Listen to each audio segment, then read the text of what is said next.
Yes, ma'am, what do you want? Oh, so I just thought I'd tell you that I'm stranded in Euston Station. How are you? It's as good as your other calls. Well done, thank you. 0344 499 1000 is the telephone number if you want to give me a call about pretty much anything, except for maybe you're standing in use. I mean, why would you tell me that, guys? Where the hell? Why would you tell me that? Now, computer, obey me and make noise. Why is my computer not making noise? There we go. Keep that up. Keep that up. 0344 499 1000 is the telephone number if you want to give us a call. The late night alternative with Iain Lee on Talk Radio for one night only. You can watch us on periscope.tv/Iain Lee. You can also watch it at the YouTube channel, youtube.com/rabbit hole. But more importantly than that, you can listen to us on DAB. You can listen to us by downloading the app or by going to talkradio.co.uk. I don't really know where to go with the show tonight. I don't know if... I think the cold has done something to my head, man. It's just I feel I've got nothing. I've got nothing to give. Feel a bit empty in terms of where we're going to go. 11 o'clock. Stephen Page is coming on. We've had Stephen in the studio with us. He's going to be on the phone because he's coming back to do another tour of the United Kingdom. Who'd have thunk it? And he's given us an exclusive interview at 11 o'clock at night. So we'll be talking to him. In the meantime, I don't know where to go. So I tell you what we'll do is we will sit and listen to the calming sounds of the sea. Although I think it might get a bit stormy later on. And I'll allow you to phone up and tell me what direction the show should take this evening. How about that? Should we do that? You tell me how you think the show should progress this evening. Because if I'm honest, I've not got a clue. I don't really know. I don't know where we're going to end up by 1 o'clock when Paul Ross comes in and takes over. So let's leave it up to you. 0344 499 1000 is the telephone number if you want to give us a call. Let's go to Jack. Good evening, Jack. Hello, Ian. Evening, Jack. What direction do you think the show should go in this evening? Well, I think we should do a 3-minute silence. Well, Jack, we did that 2 or 3 weeks ago, man. Oh wait, did I say a 3-minute silence? My head's not with it. What? I've not been feeling well today. This is Broken Britain. This is Broken Britain. This youngster is the reason we have Brexit. Trump. It's the reason Jamie Lomas came second in I'm a Celebrity. It's because of people like... it's because of Jack. Yay! I wouldn't celebrate it! I mean, There we go. Sorry. Yeah. Where is this call going, Jack? Because even by your standards, it's especially rambling. Rambling Jack. That's someone, isn't it? Called Rambling Jack. Well, I was on the phone to say good news. My sister just walked in on me talking to you. That's great news that your sister's walked in. Good news all around. A celebration. Okay. So 0344 499 1000 is the telephone number. And I await your suggestions on where the show should go this evening. Honestly, I really don't know. I've had I've had a busy old day today, and I've just not got into show mode in my head. Busy day. I went back to the house in Windsor and kind of helped tidy some stuff up there and did some washing, and I took the dog for a walk, and then went and did some shopping, and then picked up my youngest from school because they closed early, and my eldest wasn't at school because he's got a stomach bug, and Then came back and played a little bit of a Mickey Mouse game on... No, it was literally a Mickey Mouse game. It's not a euphemism. On the Xbox. It's quite good. It was an old game. Mickey Mouse... Mickey Mouse. There was a number 2 in it. It was a sequel. And you go around with a rabbit.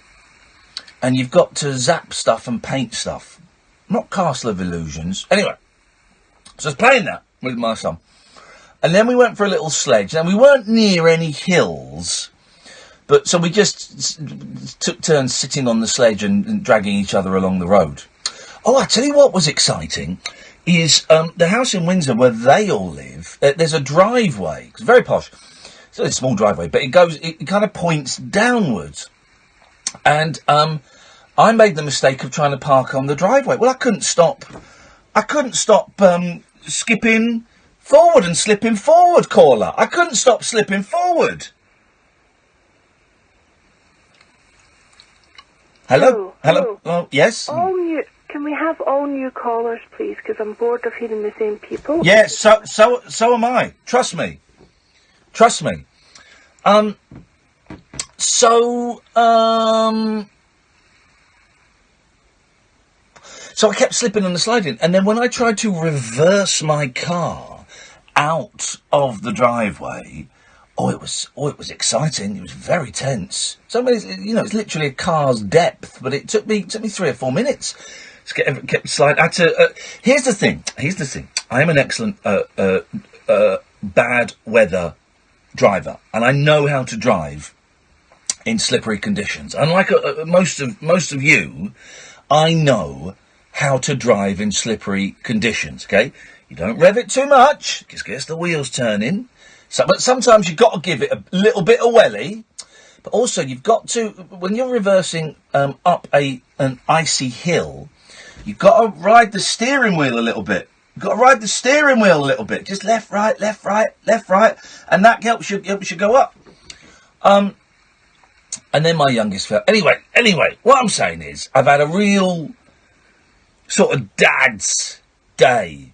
And I've not had a radio presenter's type of day. So I've got nothing. I'm on my 3rd cup of Horlicks of the day. I love it, man. I love it. You can get addicted to Horlicks. It fires off neurons in your brain. Good evening, Gary. Evening, dear. Yep. Hello. Hello. Hello. Can you hear me? Yes, I can. Can you hear you? I can hear me. Thank you very much. I'm right next to me. Right, are you? Gosh. What have you got for us? I've just been ringing up to say about the snow. Go on then. I don't know if you noticed or looked outside the window earlier on. Yes. There's snow everywhere. It's been snowing everywhere. It's snowing everywhere. It's doing my brain lighting. I can't get you out of the house and go to the shops to fetch you out for free. I don't know what I'm going to do. Well, what is there to... There's nothing to do. All you can do is sit in, make a nice hot drink. I really fancy some hot Ribena. Oh my God, you go crazy. You are fantastic. Have you got Ribena? I haven't got Ribena. I prefer it myself. If I go in to have a drink, I'll probably have a glass of milk. If I'll be honest with you, Ian. Well, in that case, go and warm some milk up. Well, you know, I might just do that. I'm going to have a sandwich as well. Go and do that and listen to the radio. That is a great, fantastic idea. Thank you, Ian. Thank you, brother. Ta-ta. Keith's not happy. Keith? I'm going to assume Keith's having a bad day. Because I've gone out of my way to be decent. Isn't Keith the fellow I met for a photo after a show in Luton, isn't he? I'm sure he is. So I'm going to assume you're having a bad day, Keith. And I'm going to ask you to reconsider your tweet, Keith.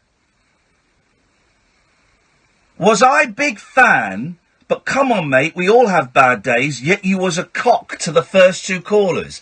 Keith, haven't I stood out in the freezing cold to have a picture with you and meet your family? So I'm going to assume, Keith, because I'm a nice guy, that you're having a bad day. Before I hit the block button, I'm going to assume that you're having a bad day. Dear goodness, great. I mean, some people, huh? Isn't it? 0344 499 1000 is the phone number. There's just, you know, I think we're sensing that there is a vibe in the air. There's a dark vibe in the air. Maybe I've got a dark vibe about me. It happens from time to time, but I think there's a vibe in the air.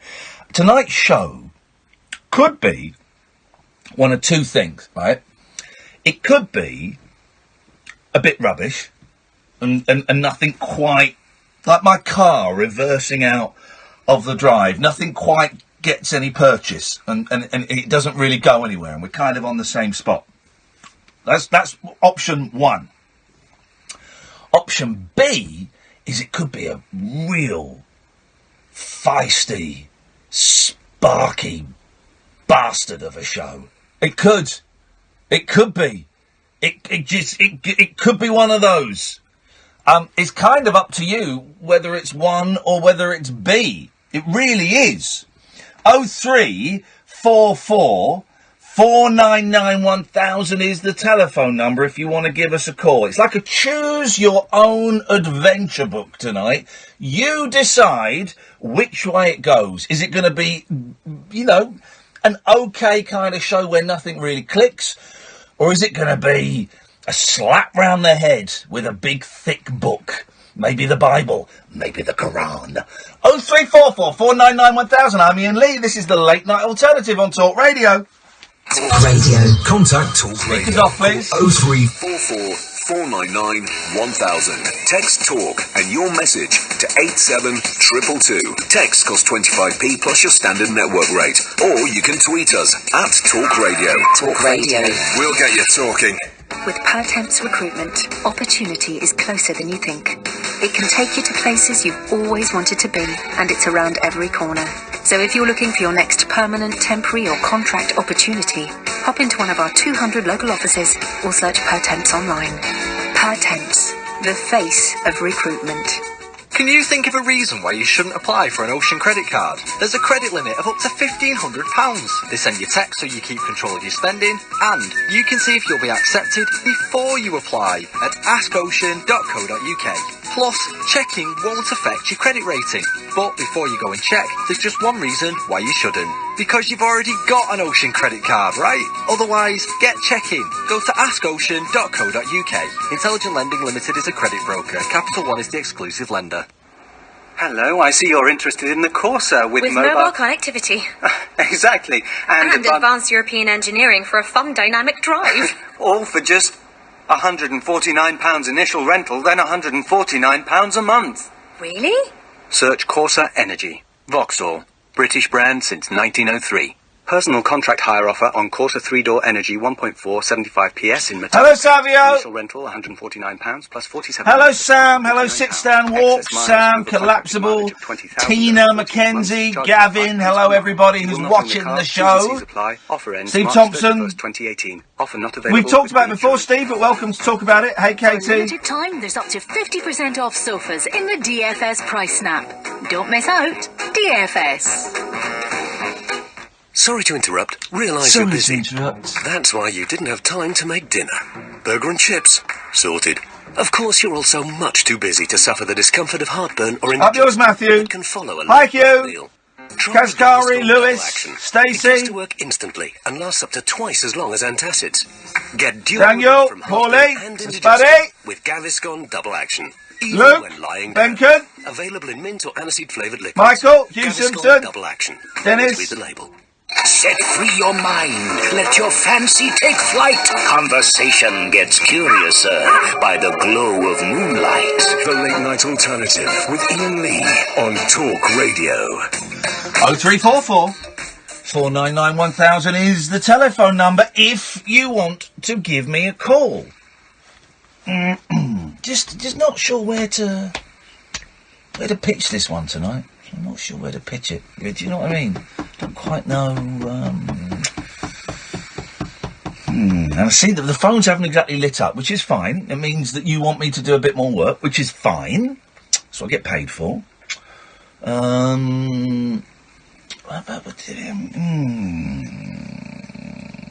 Yeah, don't worry. We're not.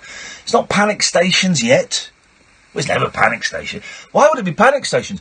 It's only a radio show. Here's the thing, right? Here's the thing about this, that a lot of people who work in this industry and in this building don't get, is that none of this matters. No, this isn't important. The next 2 hours and 39 minutes, it's not important. It is the most nonsense, pointless, trivial piece of fluff that you could possibly imagine. So if we don't get any callers, and we will, so we've got Barry lined up, we'll go to Barry in a second.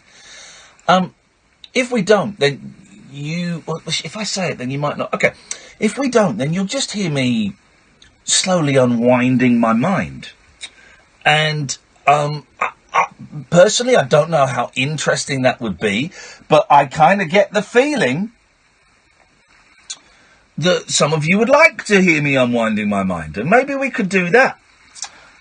I could read out bits from my Joseph Fritzl book. I'm reading a book about Fritzl, The Crimes of Joseph Fritzl. It is, he's still like in his 20s, and it's dark.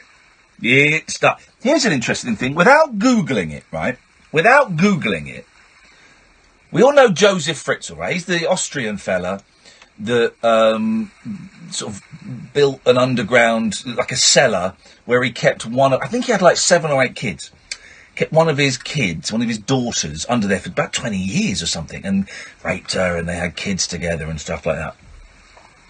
Here's the thing. We all know Joseph Fritzl's name. Can you name, without Googling it, the poor, unfortunate woman that was held prisoner, his daughter? Without Googling it, can you name her?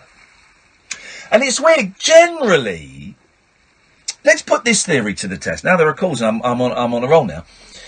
Generally, and this maybe is where society is wrong. We know the names of the killers, particularly if it's he's not a killer, but we know the name of criminals, particularly if they are very twisted, dark, sexual crimes. Right? We know the names of the perpetrators. Very rarely do we know the names of the victims. The only one I can think of where I know the name of the victim and I don't know the name of the perpetrator is another Austrian kidnapping story that broke a couple of years before Fritzl did, and that's Natasha Kampusch, who was a prisoner, I think it was 8 years, in Austria. And I don't know the name of the guy that did it, but that's the only one. If you think about it, you know the names of the criminals. There are a few exceptions. Yorkshire Ripper, obviously. Hang on a minute. Don't tell me. Sutcliffe. Peter Sutcliffe. I wanted to say Stuart Sutcliffe, but of course he was the original bass player in the Beatles. So Peter Sutcliffe, the Yorkshire Ripper. Okay. Well, okay, an exception would be Ian Huntley, but then I remember the names of Jessica and Holly Wells. So, it's generally the perpetrator, isn't that odd? Anyway, I don't know why we're talking about that. Good evening, Barry. Hello, Ian. Hello, Barry. Oh, it's actual pleasure to speak to you. Thank you, man. Nice to speak to you too. Thanks very much. I've been listening to you for a long time on the radio. That's absolutely smashing to talk to. Hey, it's nice to talk to you, fella. How long have you been listening for? Oh, Christ. Well, I'll tell you the truth. Basically, I used to listen to you in the jail. But basically, I'm out now. I'm fresh out of the jail. Hey, congratulations. Thanks a lot. Thank you very much. And basically, listening to you is, since I got out, the only thing that I kind of find comforting, if that makes any sense, because I used to stay there and everything's awful confusing and that to me now, and I don't know how to find my place in life. How long were you inside for? 17 years. Hey, flipping it, man! That's a long one! That was... And when did you come out? Last year. Wow. Last year. I bet it is confusing. It was like, it was the 90s when I went in, I don't... Well, now you say that, because the 90s to me feels like 3 or 4 years ago. And then I realised the 90s were like 20 years ago, man! It's mental, isn't it? Well, obviously I don't... So when you went in, Aye. Not everyone had a mobile phone. No, I did not. And certainly everyone didn't have the internet in their house. Oh, God, no, nobody was into all that. And you've come out into a technological minefield. I think it's mental. I don't know what anybody's talking about, to be honest, most of the time. So it's, I know what talkRADIO is, though. Yeah, so well, that was... why I can, that's always been there. And I find it a bit of comfort. The internet and all that, it's a scary world now for me. Is it? Is it? It's very, very, very scary. It's different from the 90s. Why does it scare you? Because I don't know. Well, there's all sorts of things going on now. Like, every time people are talking about current events and hashtags and... Me Too and... No platform, and I don't know what the hell they're talking about. I don't know. Remember, I was just into football and Oasis. Yeah, well, got some bad news on the Oasis front, but let's talk about that later on. And have you got a job? What are you doing? I am working in a supermarket. Okay, well done. It's alright. I'm the oldest one in there, obviously. It's all wee lassies I'm working with. They're awful nice and that, but I think they must just think I'm the stupid old guy, but I suppose I'm. Well, no, you've got wisdom that they could only imagine. Well, I'm going to ask the question, Barry, and you don't have to answer it, but 17 years, to serve 17 years is a long old sentence. I've got to ask you, what did you do?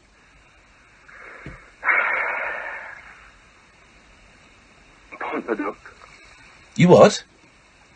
I pumped a dog. You pumped a dog? Right. You had sex with a dog? I did. Oh, Barry, I thought you were a genuine caller for a minute.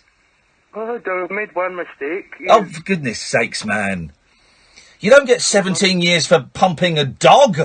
Well, I made one mistake several times. Well, okay. Well, thanks for calling, Barry. Thanks, Ian. There we go. That was a good one. I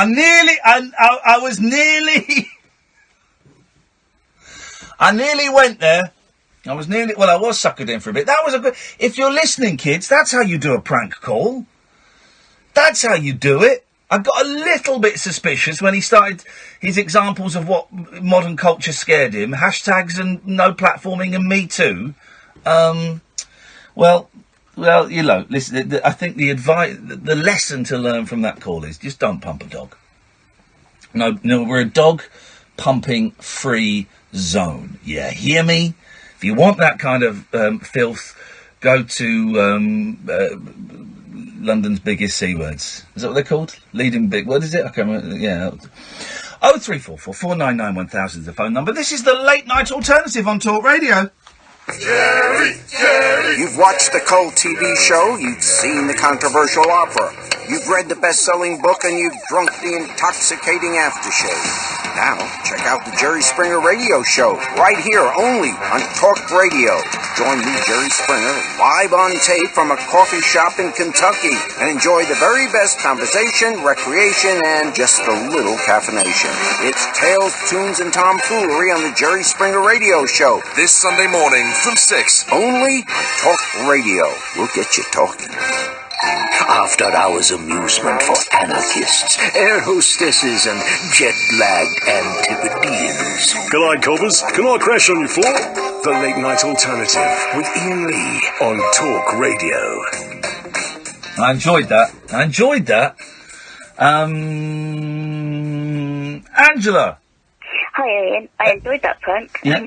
You ever pumped a dog? No. Good. We don't encourage it. We don't condone it. It's very, very naughty. Very, very naughty. It's like that old fella that's banned from every farm. You remember this? The story we did last week. Old fella is banned from every single farm in Britain because he likes having it away with cows. Yeah. Ooh, that was interesting. I wasn't expecting that noise. That was like you just seen David Gandy take his jeans off. Not David Gandy, Nick Kamen. I mean, Nick Kamen was the guy that took his jeans off, wasn't he? Yeah, there's some weirdos on this planet, isn't there? You're telling me, Angela? Yeah. Well, while I'm ringing in, have you seen that film, Day After Tomorrow? The day after, I'm busy then. That's Saturday, isn't it? Yeah. Yeah, I'm busy Saturday. I get ya. Well, the film Day After Tomorrow with the... As I say, I would love to go to the pictures with you, Angela, but I'm really going to be busy on Saturday. Thank you for asking, but it would probably be inappropriate as well. Yeah, that's okay. No worries. Okay. So what film are you going to see on Saturday? Day After Tomorrow. Yeah, Saturday. What film are you going to see? I don't know. There is a good film that's come up. I can't remember what it was called now. Okay. The Day After Tomorrow? Yeah, I'm not allowed that because I've got shingles. Oh, no! Quarantine. Yeah. It could be because there's too much electricity in your house. Probably. Probably, couldn't it?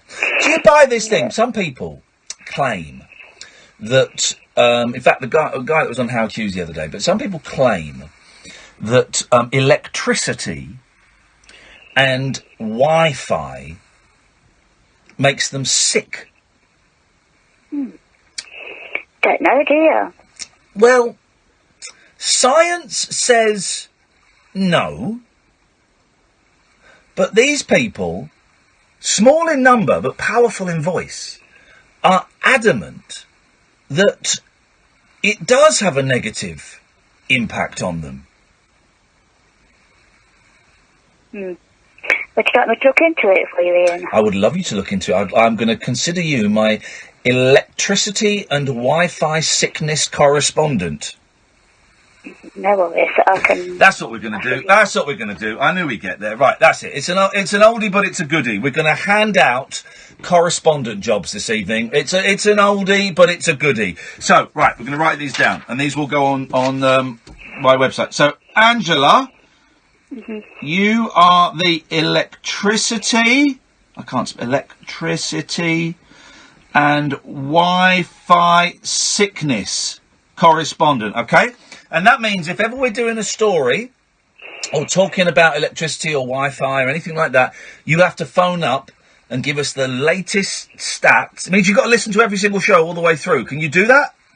I could do that. Yeah, you have to phone up and give us all the facts and the information about electricity and Wi-Fi sickness.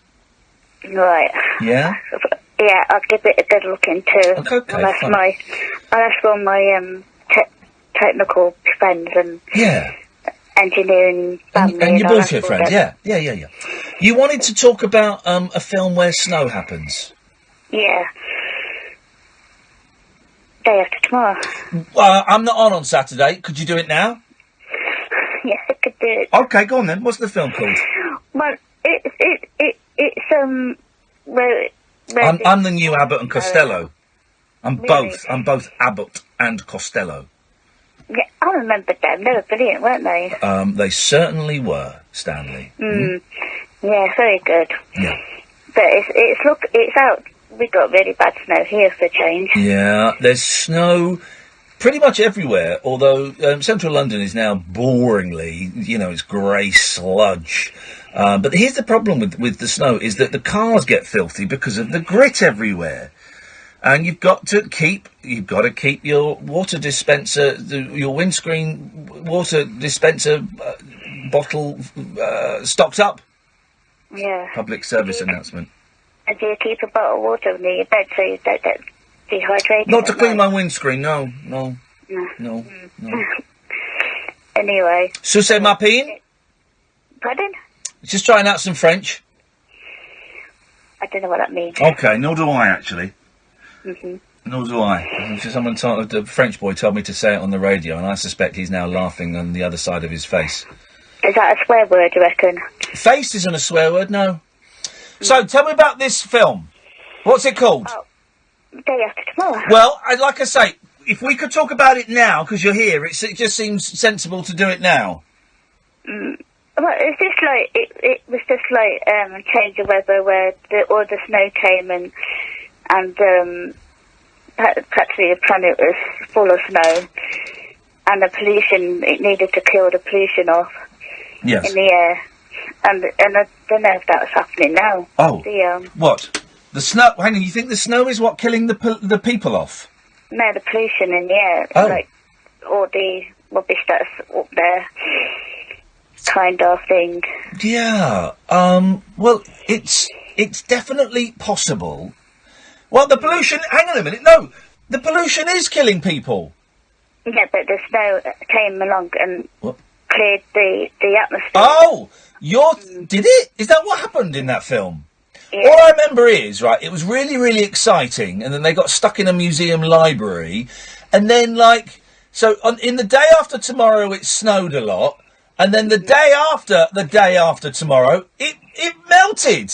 Like that. It was like, this will be the end of the world. Oh, no, hang on, it's all right now. But that got rid of the pollution, did it? Yeah, well, it's supposed to be. Yeah, well, let's... well, it's the bad... We should have a bad winter to kill off all the bugs so we don't get too sick. Yes. Well, some bugs need cold to kill them off, and some bugs need hot to kill them off. So, what are we supposed to do? I don't know. I just don't know.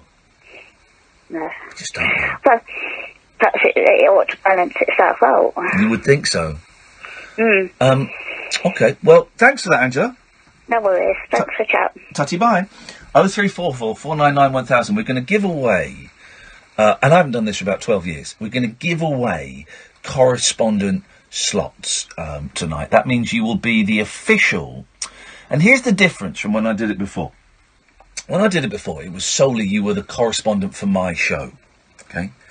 You are not just the late night alternative correspondent, not even just the talk radio correspondent. You're the radio and television phone-in correspondent for that thing. By the way, we need a radio and television phone-in correspondent, and that job's going. But, for example, if Angela was... imagine Angela was in a horrific car crash, okay? Horrific. And it took, now. And it took, 8 hours to cut her out of the car, right?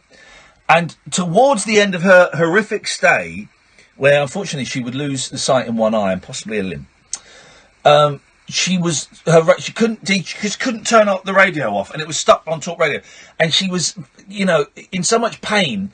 But the pain was made worse because at 6:30 Julia Hartley Brewer would come on, and she was forced to listen to it, and she'd be going to the fire brigade, please turn the radio off, and they said we can't. If we turn the radio off, the whole car could shift and it will kill you. And she's going, please, I don't care, please turn it off. And Julia Hartley Brewer was talking about electricity and Wi-Fi sickness. Well, on the way to the hospital in the back of the ambulance, Angela would have to phone up and comment on it. Likewise, if she was watching Jesus Christ, I don't know, the Victoria Derbyshire show, or This Morning, and Philip Schofield was talking about electricity and Wi-Fi sickness, you'd have to phone up This Morning. So it's a big responsibility, these correspondent roles. We do not expect you to take them lightly, okay? 03, and don't tweet him for it or text him for it. Shows you're a, I want to say, a wazzock, but I don't think that is it. Anyway, 033, what is it? 03, that's it. 0344 499 1000. This is the late night alternative. We meet Iain Lee on Talk Radio. Across the UK, online and on DAB. We are Talk Radio. Give it some lip. You started your business with courage, a bold step to do things your way. When it gets tough, it's your restless determination that keeps it going. We get it, because we're restless too. Running a business isn't easy, but with AXA, protecting it is. Imagine tailoring your insurance to your needs. Whether you're a plumber or an accountant, we can help you choose the cover that helps you take on tomorrow. Search AXA Business Stories. We're restless for a reason. Terms and conditions apply. There's a new secret agent in town. I'll have an apple martini and a cheese toasty. And his name is... Logan Man. We had a direct threat from Vladimir Shevchenko. Such a Russian baddie name. When the world calls for peace, they bring the action. What took you so long? I'm sorry I was waiting for a toasty. How was it? Cheesy. Explosive new comedy, Action Team, starts Monday night at 10 on ITV2. You can say anything to a mate. Anything. Call 'em every name under the sun. Wind 'em up. Bring 'em down a peg. Tell 'em stuff you never thought you'd tell anyone. Because they're proper mates. Like brothers. When it's a mate, you say what you feel like saying. Except, I love you, man. And I'm not going to let you drink drive. Stupid, innit? Mates don't let mates drink drive. Think. I don't need a stylish new Toyota CHR because I hardly need parking sensors. I'm brilliant at parking because everyone will want to lift because it clashes with my tie. Eventually, you'll run out of excuses. The Toyota CHR, only £229 a month with 0% APR representative. Search Toyota CHR office. 0% APR representative on new sales of Toyota CHR Red Edition petrol over 24 months. £229 per month. Customer deposit of £7,205.50 when financed through Access Toyota by the 2nd of April 2018. £12,622.50 optional final payment. Subject to status to over 18s. Indemnities may be required. Conditions apply. Toyota Financial Services. Driving home with Eamon Yo-Ho Homes. It might not be Christmas outside, but it sure does look like it. Driving home with Eamon. Big news, guests, and conversation. I have met Prince Charles and the Duchess of Cornwall. Driving home with Eamon. Yo-Ho Homes. There are callers on the line. Hello, how are you? What are you thinking about for your tea this evening? It's the Drive Time Show. So give us a ring. That's hosted by an old-time pro. Looking forward to hearing from you folks. He's the king of the city. He's got an OBE. Incredible. Driving home with Eamon. There's no place like Homes. Monday from 4 on Talk Radio. Let's talk. The late night alternative with that man, Iain Lee. There's no strangers here, just friends you haven't stalked on Facebook yet. Have never sent my picture to anyone who didn't request it. The late night alternative with Iain Lee on Talk Radio. Yes. Jesus. So I've just tweeted, right? I hate people. So I've just tweeted. Giving away correspondent jobs right now. So far we have Angela as the electricity and Wi-Fi sickness correspondent. Want in? Call 03444991000. We call you back. Mark's just replied. Wi-Fi sickness isn't a thing though, ? Here's the thing about these skeptics with a K. They've got no sense of humour. They've got zero sense of humour at all. Susie Cream Cheese. Hello, Susie. Oh, no, it's Phoebe. Sorry. It's who? Phoebe. Oh, Phoebe. Hi. Phoebe, Catherine. Catherine's now... Phoebe! It's Phoebe! What you got for us, Phoebe? I was, getting, so, nervous in my voice that probably turned into that. Oh, listen, it doesn't matter. You know, who cares? It's only a name, who cares? I had to remind my 6-year-old today what his middle names were. I said his full name, he went, who's that? I said, it's you! He said, oh, are those my middle names? I said, yes, they blooming well are, young man. Anyway, Phoebe, what you got for us? So you were talking about victims and the fact that they're not recognised? Yes. Oh, yes. Yeah, so, like, I have one which is, like, really quite prevalent. Okay, go on. And it comes from Japan, actually. Oh, yeah. And it's Junko Furuta. No, who, what, where, when, why?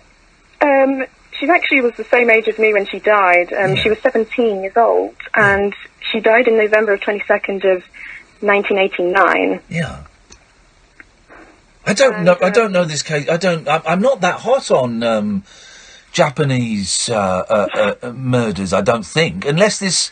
Go on, tell me more. And she died very nasty. There was 4 attackers, and they kidnapped her, and they did really awful things to her. You can search her up, because some of the stuff is not suitable for radio. No, of course, thank you, and I appreciate you holding back a little bit. I must admit, I hadn't heard of this. Why? How did you hear about it, and why did it strike a note with you? Apart from obviously being incredibly gruesome and horrific. I found her out from YouTube, really. Yeah. Where everything comes from, and I just felt like it's one of those types of cases that when you look at it, you kind of go, "You will never forever forget about it." Yeah. Ever. Yeah. Why? Why did you? I mean, that's a bizarre rabbit hole to stumble down. Exactly. On YouTube. But that's the type of stuff that I love so much. Oh, you said you love it. I go down that rabbit hole a lot. Really? You know, that's where I want to go in my sector, in jobs and stuff. What, you want to be a murderer? Not a murderer. No. Forensic psychologist. Okay, right, fine, we've got that. Okay, so, because I'm reading this book about Joseph Fritzl, right? Mm-hmm. And I think I'm going to regret it, because the worst book I have ever read in my life, without a shadow of a doubt, was the book about Fred and Rose West. There's several, but there's one in particular, white cover, and I wish I'd never read it, because and I couldn't put it down, but I wish I'd read it. It went into the most graphic descriptions of what those two got up to. Mm-hmm. You'd probably love it. You see, it's like that, and also kind of like, you know, PIF, Public Information Films. Yeah. Oh, yeah. Yeah, like, there's loads that are on this radio station, and I'm like, yeah, there's better ones out there. Yeah. No, exactly. The films they used to show in the 70s were terrifying. What's the one where they're playing in a farm? We've talked about it on it before. It's called, like, Sabotage or Apache or... Apache, that one. What's it called? Yeah, that one. I can't say it. Go on. Apache. That one. That's it. Yeah. And it's these kids playing on a farm, and it's about 25 minutes long. And one by one, they all get picked off in horror. Like, one falls into a septic tank, one is crushed by rusty old machinery. Oh, it's horrendous! And they would show that to us as kids in the 70s. Yeah, I think there was also another one that was, like, with electricity. Talking about electricity, the one with the frisbee. Yep. When they would throw it in, and they would try to grab it. Yeah. Be completely frazzled. Yeah. And that's the world you want to get into, Phoebe. I know. You're a terrible human being. Okay, well, so what do you need to study for that then? Criminal psychology, I guess. Yeah, psychology, biology. Yeah. I'm doing chemistry, and then also doing law as well. Okay. All right. Well, I would like to put you on with, like, some of our listeners, and you could criminally deconstruct them, but I think they might be too nuts for you. Nuts is not a politically correct term, but you know, I think. All right, let me phrase it better. I think they might be too gaga for you. Well, I wish you the very best of luck with your studies. Yeah, wasn't able to do any today because of the snow.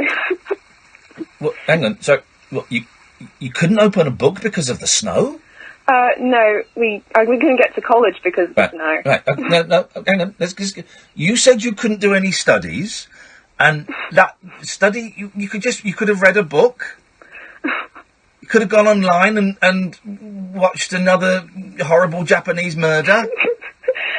Could have done any of those things. And what did you do instead? You drank hot chocolate and you watched the box set of Orange County or 30-something. Is that what kids are watching these days? I don't really know. Kind of like that. Twilight. You watched the Twilight Saga.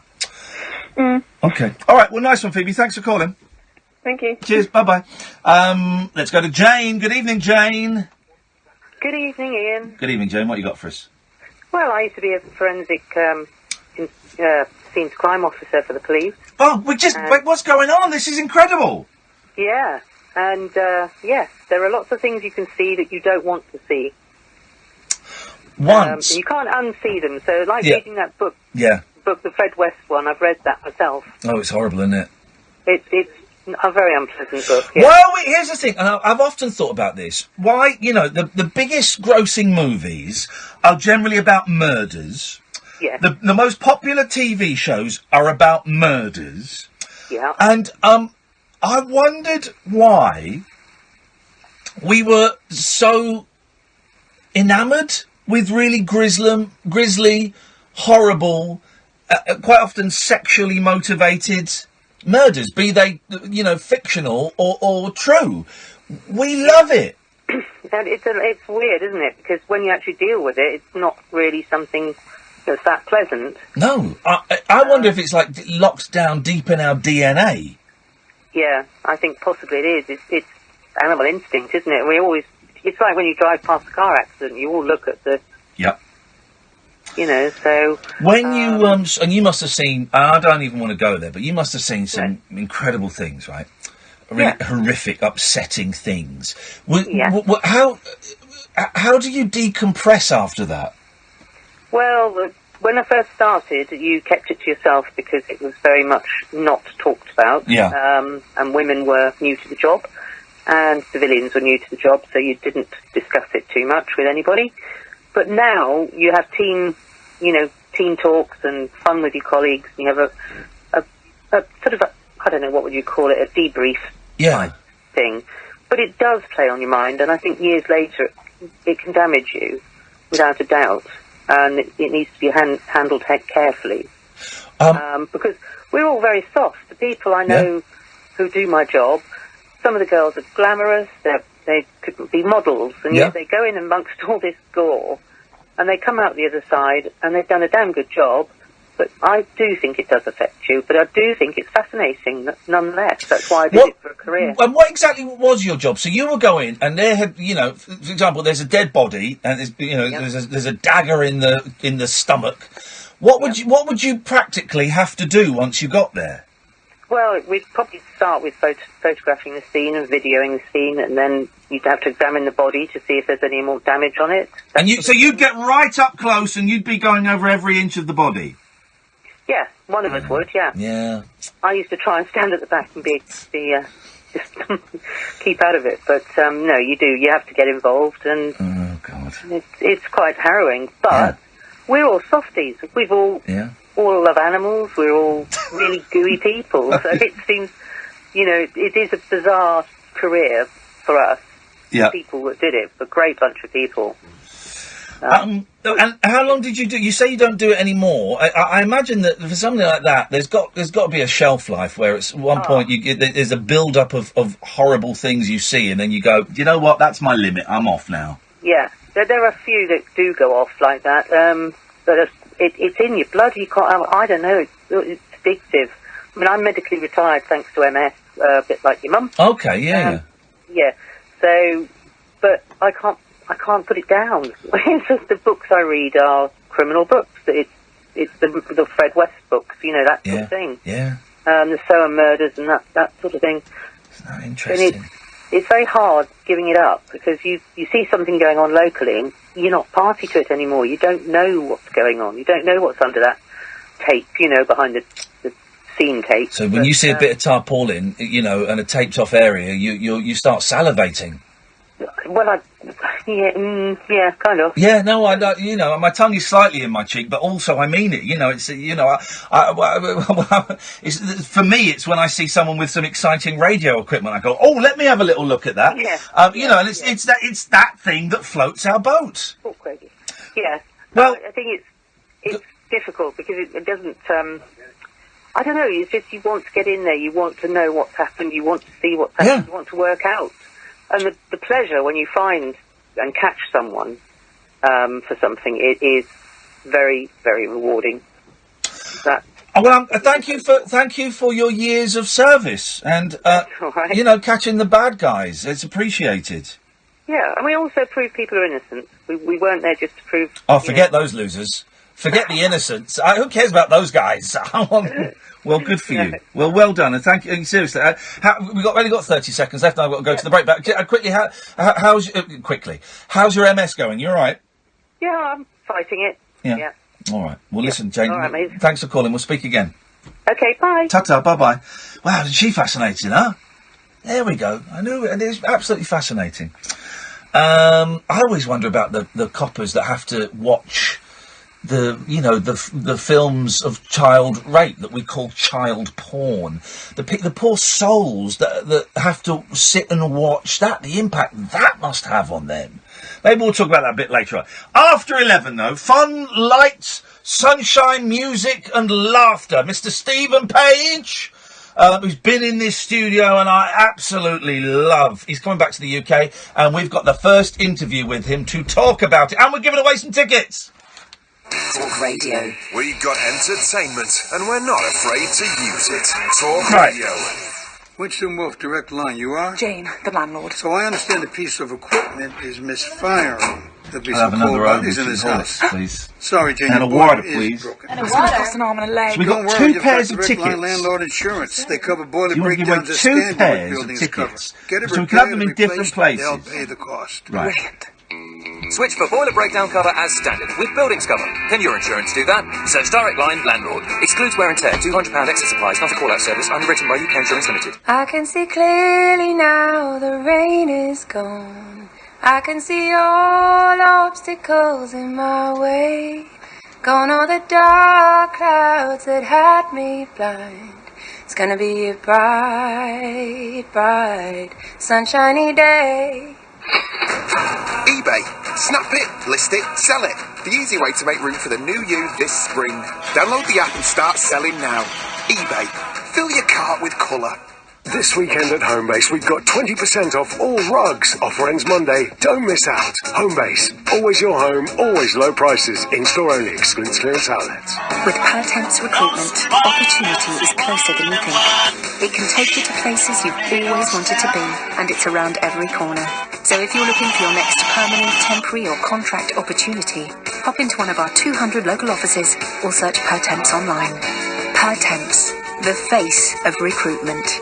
I don't need a stylish new Toyota CHR because I hardly need parking sensors. I'm brilliant at parking because everyone will want a lift because it clashes with my tie. Eventually, you'll run out of excuses. The Toyota CHR, only £229 a month with 0% APR representative. Search Toyota CHR offers. 0% APR representative on new sales of Toyota CHR Red Edition petrol over 24 months. £229 per month customer deposit of £7,205.50 when financed through Access Toyota by the 2nd of April 2018. £12,622.50 optional final payment. Subject to status to over 18s. Indemnities may be required. Conditions apply. Toyota Financial Services. Across the UK, online and on DAB. Talk Radio. On the hour news headlines. With the latest, I'm Serena Farrow. A red weather warning, meaning a threat to life, is in place in parts of southwest England and South Wales. The big freeze has claimed 3 lives: a 7-year-old girl in Cornwall, a van driver died in Hampshire, and a 75-year-old woman in Leeds. Well, Finn runs a pub in Exeter and has told Talk Radio his business has also suffered. I'm not going to be open that late tonight, I don't think, just because we can't get a lot of our staff home safely in the dark and stuff, so we're not going to risk them just to open the pub. Staff that live out in the middle of nowhere, and people that don't necessarily have decent road control. Meanwhile, there's been a warning that non-domestic gas supplies may not be sufficient to cope with the storms. In other news, Donald Tusk says Theresa May needs to come up with a better idea than the EU's controversial plan to prevent a hard border in Northern Ireland. The PM has rejected keeping Northern Ireland in the EU's customs area, saying it would split the UK in two.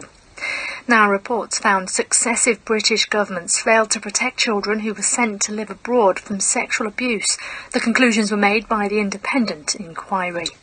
And Prince William's going to become the first royal to visit the occupied Palestinian territories when he travels to the Middle East this summer. The Duke of Cambridge will also visit Israel and Jordan during his most sensitive official tour yet.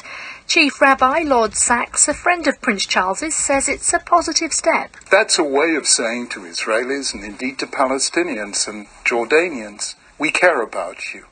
We want to see your achievements. We want to celebrate your being and your history. We want to hear your fears. So I think this is going to be a healing visit. Turning to the weather, and the heavy snows continuing across southern and southwestern areas, particularly bad in the north though, with blizzard conditions and a risk of ice. Feeling bitterly cold and windy. Across the UK, online and on DAB. Get an earful of unusual nocturnal emissions with radio's Lord of Misrule, Iain Lee. No relation, thank God.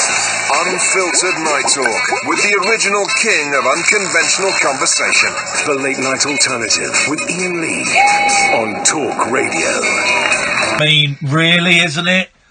That is some song, isn't it? That's the Bare Naked Ladies. Tonight is the night I fell asleep at the wheel. And, of course, written by Mr. Stephen Page. Good evening, Stephen! Hey, Ian, how are you? I'm fine. I have a message from your lovely PR lady, Cynthia, who's been sorting this out. She said, please remind Stephen to speak directly into the phone. Is this a habit? Is this a habit that you have? I don't know. But I'm speaking directly into the phone, so I'm now aware. I'm much more body aware at this moment. Good. Be body conscious, but in a good way. There's no shaming going on here. We don't body shame, but I just want you to focus. I do that myself. Yeah. Well, we all do that ourselves. It's got to be said. That's some song. I'm going to say either the first or the second best song about a fatal car crash. The first I would suggest is Detroit Rock City by Kiss. But that's some song, man. I remember the first. You would put this ahead of Dead Man's Curve. Oh, does he die in Dead Man's Curve, or is it an horrific prediction of what actually happened to Jan? Good point. Yeah, I'm not sure. I would put that in the near fatal top 10. Right. Yours is definitely you're in the fatal top 5, right, of all time. Hey, listen, man, it's so nice to talk to you, and it's so nice to talk to you because you're coming back to the United Kingdom. This is incredible. I'm like, it's actually happening. So you came over last year for your first ever solo tour, and I know you had your friends with you, but it's the first time you toured without the Bare Naked Ladies. Were you surprised by the affection that was there for you?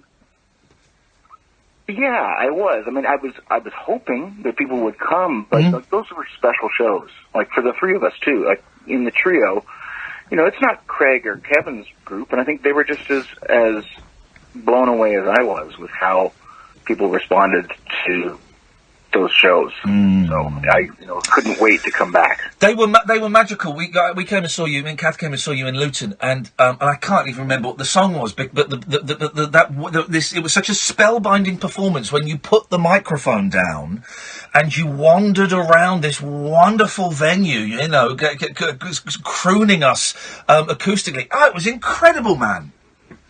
Thank you. Yeah, that was Break Your Heart. Break Your Heart, that was it. You're the one who set me up with that awesome club, so thank you for that. Oh, well, no, that's my friend Adam that runs that. It's a beautiful place. And you're playing some beautiful places as well this time, including my favourite venue, the Union Chapel in London, which is just perfect for the three of you.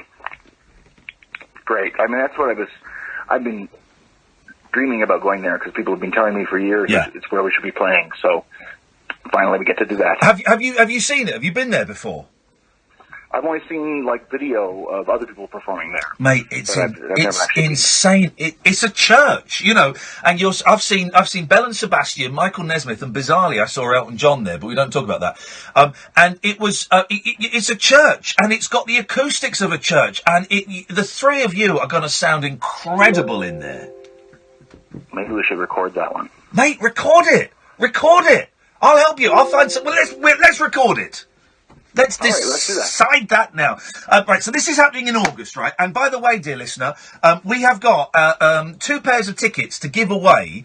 All you got to do is phone up and say you want a pair of tickets for all of the shows except for Dublin or Brighton. So I'm going to read out some venues. Dublin or Brighton, we haven't got pairs of tickets to give away. I don't know why. I don't know what's wrong with those guys down there, but. If I say a town or a venue that's near you, first 2 people that phone up and say I want a pair of tickets for that.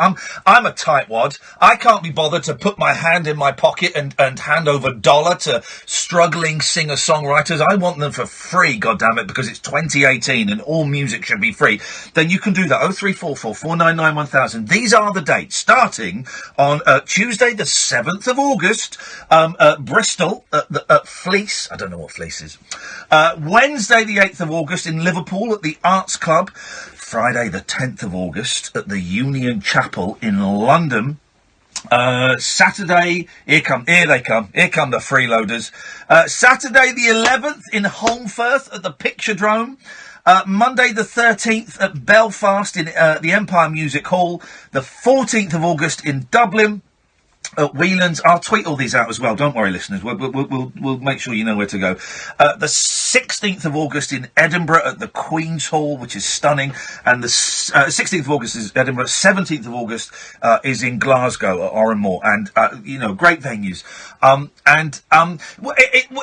Is it going to be kind of the same kind of vibe as before, Stephen? Or what are you thinking? Or is this too far ahead to even think about that? It'll be the trio again. So myself and Craig Norris again, Kevin Fox. Yeah. And Kevin and Craig are also going to be the support act. Oh, brilliant! Yeah, so it'll be really nice because I think people, especially people who came to see us last time and kind of got to know them a little bit, to be able to hear them do their stuff, both separately and together, will be pretty special. And otherwise, there'll be some new material. Because I'm hoping to have part 2 of Heal Thyself out by then. Oh, this is what I was going to say. There's going to be a new album. Fantastic. Yeah, I'm working my butt off right now. I have some deadlines. Oh. Are you a good deadline person? Because that's what I need, deadlines, otherwise I can't do it. I'm always 2 days after the deadline, but I need that deadline. That's exactly me. I can't do it without a deadline. I can have ideas gestating for a long time, but to actually get the work done, I need that deadline, and then the disappointment of just missing it. Indulge me for 1 second. You talk about Kevin Fox, and I thought Kevin was such a delightful gentleman. He was the cellist, and he gave me and Kath a copy of his album. Now, quite often, when someone gives you a copy of the album, you go, oh, yeah, sure, thanks. But I played it on the way home that night. It was incredible. His album, the songs for cello and voice, is incredible. Dear listener, just indulge me for a second. Have a listen to a little bit of this. This is, where are you going to play now, computer? This is Kevin Fox. Here we go.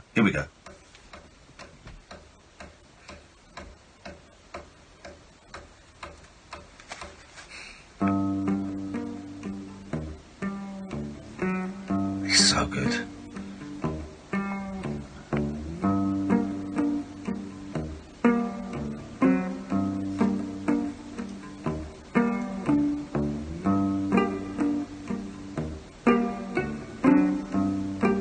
This is all just him on the cello. Sweet dreams are made of this. Who am I to disagree? Travel the world and the 7 seas. Everybody's looking for something. Some of them want to use you. Honestly, do you know what? I'm going to play all of that after midnight. He's got like an echo repeat box. So play all of that after midnight. Kevin Fox is incredible. I mean, they both are, but that album is stunning, isn't it? Yeah, he's really great, and I've been playing with Kevin since like basically the second that I left Bare Naked Ladies. I called Kevin and asked him if he would play with me. Yeah. So it's been 9 years I was playing together. So it's really It's really special. Right, okay. You know what? He told me that he has a kind of a man crush on you. And No! crush on Kath. I said exactly the same thing to Kath, that I had a bit of a man crush on him. we might become friends, except I suspect we're both too shy to make that first move. So, Stephen, you've got to be our go-between. Tell him that I fancy him, please. I will absolutely tell him. I've done that some texting. Nice one, man. Thank you. I always try and avoid talking about the Bare Naked Ladies with you, because you know, I guess you must have been asked about them a million times. And what is there new to say? I was in the group for 20 years. I know you were in there for a while. You did a couple of good tunes with them. But I've got to ask you, because the internet has gone. It's not gone quite into meltdown, but it's certainly got a little bit fuzzy around the edges, because the Bare Naked Ladies, who are one of my top 3 bands of all time, love them. There's everything wonderful, are going to be inducted into the Canadian Hall of Fame. When is that? When is that happening?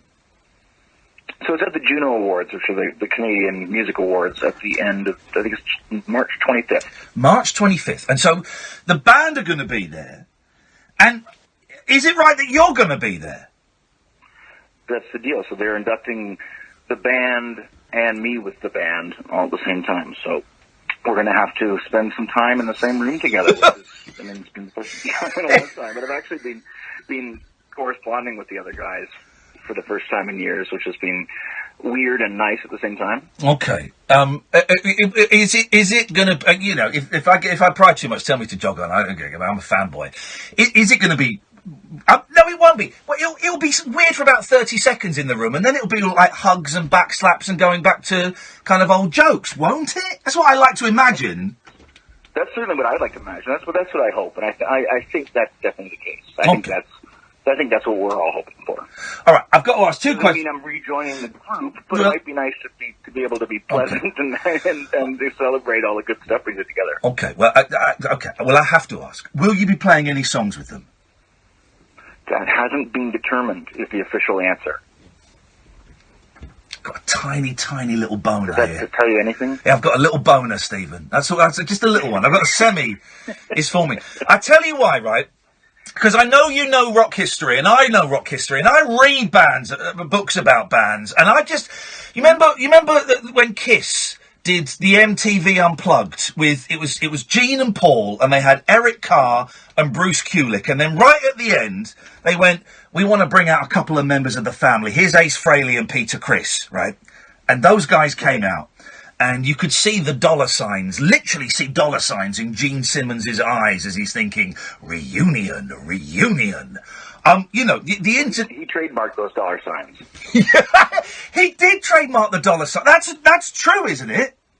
Yeah, the Teenage Fan Club album was his. Yeah, this is true. This is a brilliant bit of trivia. He owns the dollar sign. He owns that. It's incredible. All right. Is there? Okay, I'm just going to ask the fanboy question, and then we'll let it go. Is there any chance that this could be your Kiss MTV Unplugged, and that you guys might go, "Hey, that was fun. Do you want to come and do a show with us?" I am not closed off to that opportunity. I mean, let's see how it goes. We have a little visitation, see how we actually enjoy each other. I think honestly for them it must be difficult because they've kept the name, and like if we were to do a reunion tour and then I go back to my thing and they go back to their thing, like they have to live up to that. I think that's probably what they would think. I'm trying to see it through their eyes, but they may also be thinking, I don't want to do anything with him again. Just for the record, it was Stephen Page that said the phrase reunion tour. I didn't say that. He said that. Hey, listen, man, I love you so much, and I want you guys to do whatever makes you guys happy. Of course, I'd love to see you playing with them, but also, if that vibe isn't there, that vibe isn't there. But I'm really, really excited that you are coming back to the UK in August. We've got people. Can people stop phoning? Sorry, I should have said this about 10 minutes ago. Stop phoning in now, because we've got people. I think. Let me just go to David. Hello, David. Hello. Would you like a pair of tickets to see Stephen Page? Oh, I would absolutely love a pair of tickets. Well, then why don't you go and buy a pair of tickets? I'm joking. Which show would you like to go and see? Union Chapel. Oh. But.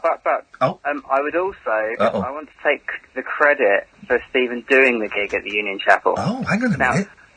I know Stephen said he's known about that place for years, but me and my wife Carolyn went to see him at Bush Hall. Yeah. Oh, yeah. And we were having a chat to Stephen afterwards. Yeah. And the tour manager, I think it was the tour manager, a lady. Yeah. And we told her that he has to play there. Oh, yeah. So you're claiming credit for you, David? Because the interview I'm going to give you both the credit and the ticket. Hang on a minute. I interviewed you, Stephen, when you came over on holiday, before you even did your first tour, and I said you should play the Union Chapel. I want credit. Don't tell David. Okay. But she hadn't heard of it, and she wrote it down. Oh, damn so she must have looked it up afterwards. David, well, in that case, I'll let you have the credit. David, I'll see you there, because me and Kath are going to be there. Well, if you see us, come and say hello. I will do. Stay online. Kath will speak to you and get all your details. And, Chris, you've got the other pair of tickets. Which show did you want, my friend? Oh, Chris? Chris! Yeah, hello? Hi, how's it going? It's going very well for me. Did you want a pair of tickets, or are you just ordering a drink? Yes, for Glasgow, please. That'd be absolutely brilliant. You've got a pair of tickets for Glasgow. Fantastic, man. You just stay on the phone, speak to Kath, and we'll sort out how we get them to you. Absolutely brilliant. Stephen, you'll probably remember me from Jackson Triggs when the lights went out. Oh, hang on a minute. That was a pretty great gig. I like it when the power goes out, because then I get to sing like acoustically, and if I was losing the audience at all, it's the way to get them back. Pull the plug out. Man, we spoke about Gill guitars, my favourite guitar. Stephen, I do apologise. I think we may be giving the tickets to a stalker, and it's legally binding now. We have to let a madman into your Glasgow gig in August. That's fine. I'm happy that two different people who actually heard of my music and like it actually want the free ticket. Chris, listen, man, stay on the line. Speak to Cass. She will get your details. I'll tweet all these again. I think tickets go on sale tomorrow. I think. Tomorrow morning. Tomorrow morning. It's 7th of August. Starts off in Bristol through to the 18th of August in Nottingham, and we've got London, Dublin, Belfast, Edinburgh, Liverpool. All of that is in between. Stephen, if you can make it work, you'd all be invited into the studio any time you wanted, brother. We'd be very happy to have you, and keep in touch, and we'll keep plugging away for you. You're awesome. Thank you. Thank you, Stephen. So nice to talk to you. Stephen Page, there. We will tweet those details out. I'm going to be at the Union Chapel. It's such a good venue. Just such a good venue. 0344 499 1000. I'm Iain Lee. This is the Late Night Alternative on Talk Radio. Talk Radio. Talk and entertainment across the nation. Talk Radio. Give it some lift. What are you up to? Listening to the radio? But are you gonna bingo? Wait for a bus, but are you gonna bingo? Go Blackpool, but are you gonna bingo? Stand in the field, but are you gonna bingo? All I wanna know is, are you gonna bingo? Little duck, are you gonna bingo? Legs 11, are you gonna bingo? Two fat ladies, are you gonna bingo? All I wanna know is, are you gonna bingo? Everyone's a winner with Sun Bingo. Spend £10 and get a guaranteed prize every day. 18 plus. T's and C's apply. Bonus prizes are non-withdrawable. Please gamble responsibly. I start with an O.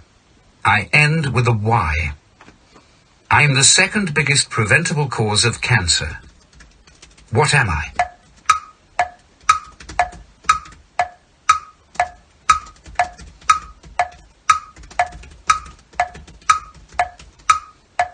Did you guess it? The biggest preventable cause of cancer after smoking is obesity. Search Cancer Research UK Obesity for the facts. With Pertemps Recruitment, opportunity is closer than you think. It can take you to places you've always wanted to be, and it's around every corner. So if you're looking for your next permanent, temporary or contract opportunity, hop into one of our 200 local offices or search Pertemps online. Pertemps, the face of recruitment. Question number 41 for the Army. No, of course not. Women do not have to shave their heads in the army. Although, you're not the first person to ask, let me tell you. Honestly, we don't. Unless that's your thing. I'm pretty sure that guys in my platoon didn't really notice I was a girl. And that was the same for all of us. Long hair or not. It's nothing like being a woman on Civvy Street. The Army is recruiting now. To have your questions answered and find where you belong, search Army Jobs.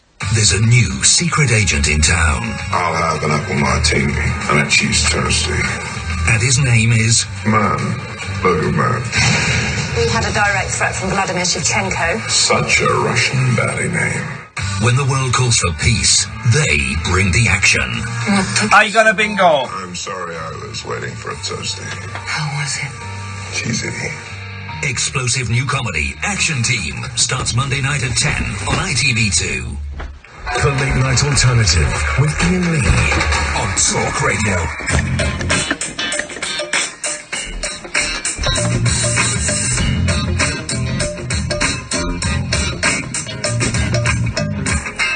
Oh, 0344 499 1000. Boyley, forget them. Come in. I need to talk to you. Forget them. I'll take calls straight to air for a bit. I need to talk to you. This is too important to. This is too important. Come and sit down. There's totally going to be a Bare Naked Ladies reunion. There's totally going to be a reunion. I called it. He said. He was unusually coy, wasn't he? No, I thought he was unusually forthcoming about that. He's the one that used the phrase reunion tour. He said reunion tour. I didn't mention the R word. I never said the R word. I thought I was going to ask him about it, and he'd go, "No, we're not playing. We're just going to be there. And it'd be nice to see him, but that'll be it." But he said. They've not decided whether they're going to play yet. Well, that means they're going to play. That means they're going to play together. That means they're going to do 1 week, $1 million. And he's not ruled out doing a reunion tour with them. Flipping heck! Now, I know, guys, to most of you, you're going, Iain, it's just the Bare Naked Ladies. No. These guys are one of my favourite bands, right? And you may notice a couple of times, I've taken a couple of nights off to go and see bands and acts play. And Stephen Page is the reason I've done that. Because years ago, when I worked at another radio station, Stephen and Tyler, the drummer from Bare Naked Ladies, came in on like a Wednesday, and we had a really good interview, and they said, "Are you going to come to the show on Friday?" And I said, "Oh, no, I can't. I'm working," right? And it was one of those things I thought, but they'll be back in a couple of years. I'll see them then. And of course, that was the last time he played in the UK with the band, and that was 11, 12 years ago. And it was a real, oh no, what have I done? So ever since then, whenever there's like a band that I feel very strongly that I want to go and see, I'm quite happy. My priority is life experience over this job, which is a great job, and I love it. I'm the luckiest person in the world. But there's a band, and you just never know if you're going to see them again. I'm off to see them. Yeah, and so it's not just the old guys, because a lot of the people you like are getting on. They're all going to die, and the Beach Boys are going to die soon. But yeah, you've got to bear in mind people fall out, so I don't blame you. The anniversary today, or yesterday, it was the 29th of February that he died, of David Jones dying. 6 years. 6 years. And again, I saw them at the Royal Albert Hall in 2011, and I had I had meet and greet tickets afterwards, and I couldn't stick around for it because I had to go to Absolute. I had a really good reason, actually. The Recorder Quartet were rocking up, so it was a night of insane and intense music. But, you know, Davey died not long after that, and it was one of those, oh man, I only met him once, briefly. Was that in the toilet? That was in the toilet, yeah. Yes. And, but here's what I'm getting from, first of all, right, I tell you what, we'll play the Kevin Fox, Kevin Fox, that's his name, isn't it? Yeah. We'll play the Kevin Fox song now, right, because it's blooming good. Play that in a second. This is this cellist. Did you listen? You got the album, didn't you? Yeah. Oh man, the album is just, there are some albums, right, and it's just loads of different songs all jammed together, right, and there's no consistency, but that album is like, a Sunday afternoon at 3:00 when it's drizzling outside album, right? And I'm normally, for me, that's something like Nick Drake or Dylan now, but it's a mood. That whole album creates a mood, and it is wonderful. We'll play it in a second. I noticed, it's funny because this is recorded live, this Sweet Dreams, and he's got a really intricate setup in front of him, loads of effects pedals, and he's obviously the first bit he plucks and then he hits a repeat thing, so it's repeating, so he can sing and thing over the top, and he's brilliant. So go and see Stephen Page play as a trio, because it's great. And honestly, the Uni, you've not been to the Union Chapel. No, I haven't. It is such an incredible venue. It's one of those venues you're lucky, you feel blessed to have.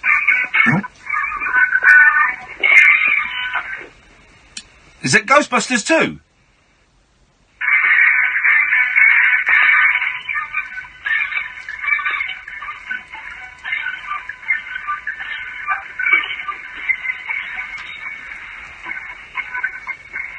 Okay, it's low quality Ghostbusters 2.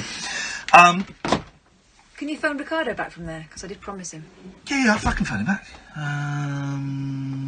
Yeah, I can do that. I can do that. Yeah, I can do that. I'll phone him in a second. Yeah. Stay there, Ricardo. I'll play a song and then I'll phone you back.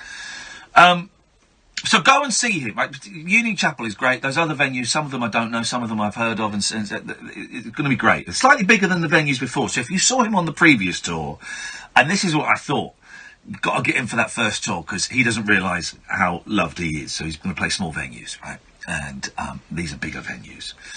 But go and see it, because it's so great. And he does loads of Bare Naked Lady songs. He does loads of solo songs, and it's very funny.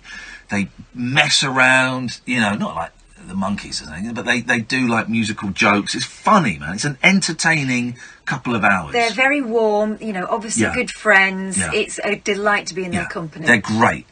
But here's what I took away from that interview. The Bare Naked Ladies are getting back together. I called it here first, guys. I called it here first. Part of me, because now I've gone nuts, right? Now I'm having my midlife crisis, which is basically me living in a flat on my own for the first time ever and buying loads of CDs and electrical gadgets that you see me get, thinking they will solve a problem. They don't, and I send them back the next day. But also I'm booking, I've booked 2 shows in America, in New York, in June, the end of June, late June, to see Mike Nesmith and Mickey Dolenz. And one I paid like $75, $100, and one I've bought VIP tickets for $350. You don't really get a lot more for that. I'm in the second row. Anyway, so I'm doing that, and I'm probably going to go to New York for maybe 4 or 5 days and see if I can make a little film about Imani Coppola. That's the idea I've got. I'm not spoken to her about it. I'm talking to her about releasing an album at the moment. But now part of me's thinking, well, if the Bare Naked Ladies are going to play at these Juno Awards, I mean, maybe I should go. Maybe I should go for that. That's at the end of this month. Right, let me play this song. Then we will have a little early break, and then we'll phone Ricardo. How's about that? So this is Kevin Fox. At the moment he plays, well, he's in various different groups and plays on his own. He plays with Stephen Page, and he's absolutely brilliant. We should get him in one night as well, just on his own. Forget Stephen, forget that guy. Who? He's done so many interviews. I mean, what new stuff are you going to squeeze out of him? This Kevin Fox, we'll squeeze we'll get all the dirt out of him. This is from his album Songs for Cello and Voice, and is just stunning. Mic's off. Speakers up.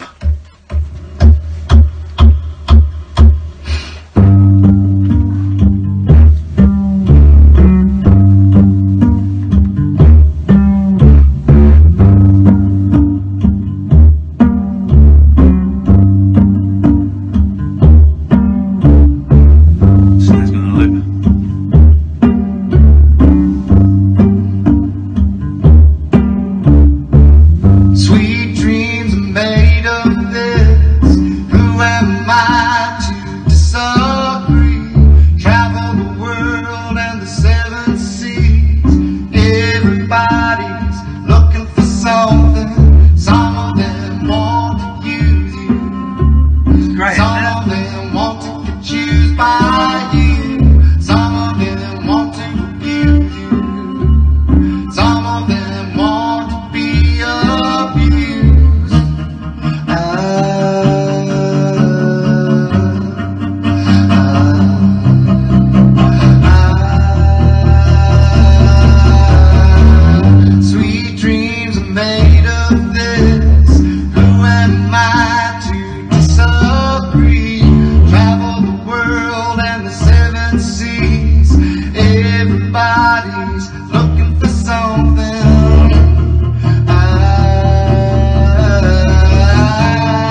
it, though?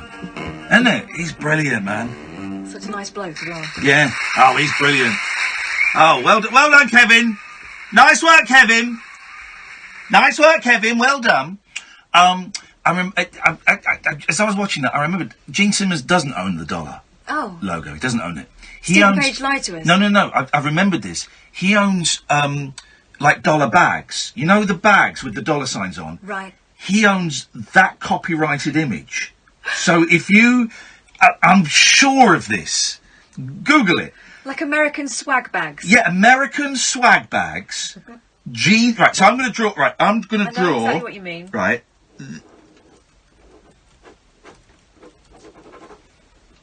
Right. I'd have to pay Gene Simmons money for drawing that. I've just drawn that. You probably can't see it. There you go. I'd have to pay Gene Simmons from Kiss $1 for that. I've just found... The first thing I found is on Vice.com. All the dumb SH1T Gene Simmons has tried to trademark. He owns SH1T as well, I think. Nude Car Wash, International Fight Club, and Enos. Oh, Gene Simmons is an idiot. He is. He is. He's obnoxious. Apparently he's been banned from the studios at Fox News. Really? Why? You're chasing women. Good. Yeah, good. I saw him do unspeakable things to Eloise, which is our producer, and I should have said something. I didn't. Well, he's been busted. 034444991,000. Ricardo will call you back after this. This is the Late Night Alternative on Talk Radio. Across the UK. Speakers off. And on DAB. Access all radios. Talk Radio. Give it some lip.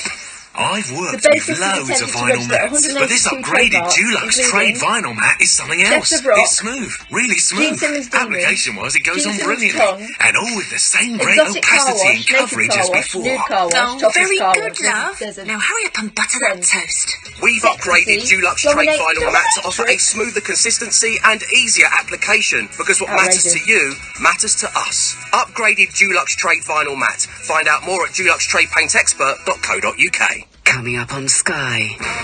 When someone you love goes missing. Is this you? Please give her back. How far would you go to save them? Whoever grabbed her up knows who I am to her. He knows me. From the makers of Line of Duty. I don't know if you're anywhere near or if I'm anywhere nearer to you. Starring Lenny James, Saran Jones and Stephen Graham. I am coming for you. Save Me. All episodes available now on Sky Atlantic. For a limited time, there's up to 50% off sofas in the DFS price snap. Don't miss out. DFS. You can say anything to a mate. Anything. Call them every name under the sun. Wind them up. Bring them down a peg. Tell them stuff you never thought you'd tell anyone. Because they're proper mates. Like brothers. When it's a mate, you say what you feel like saying.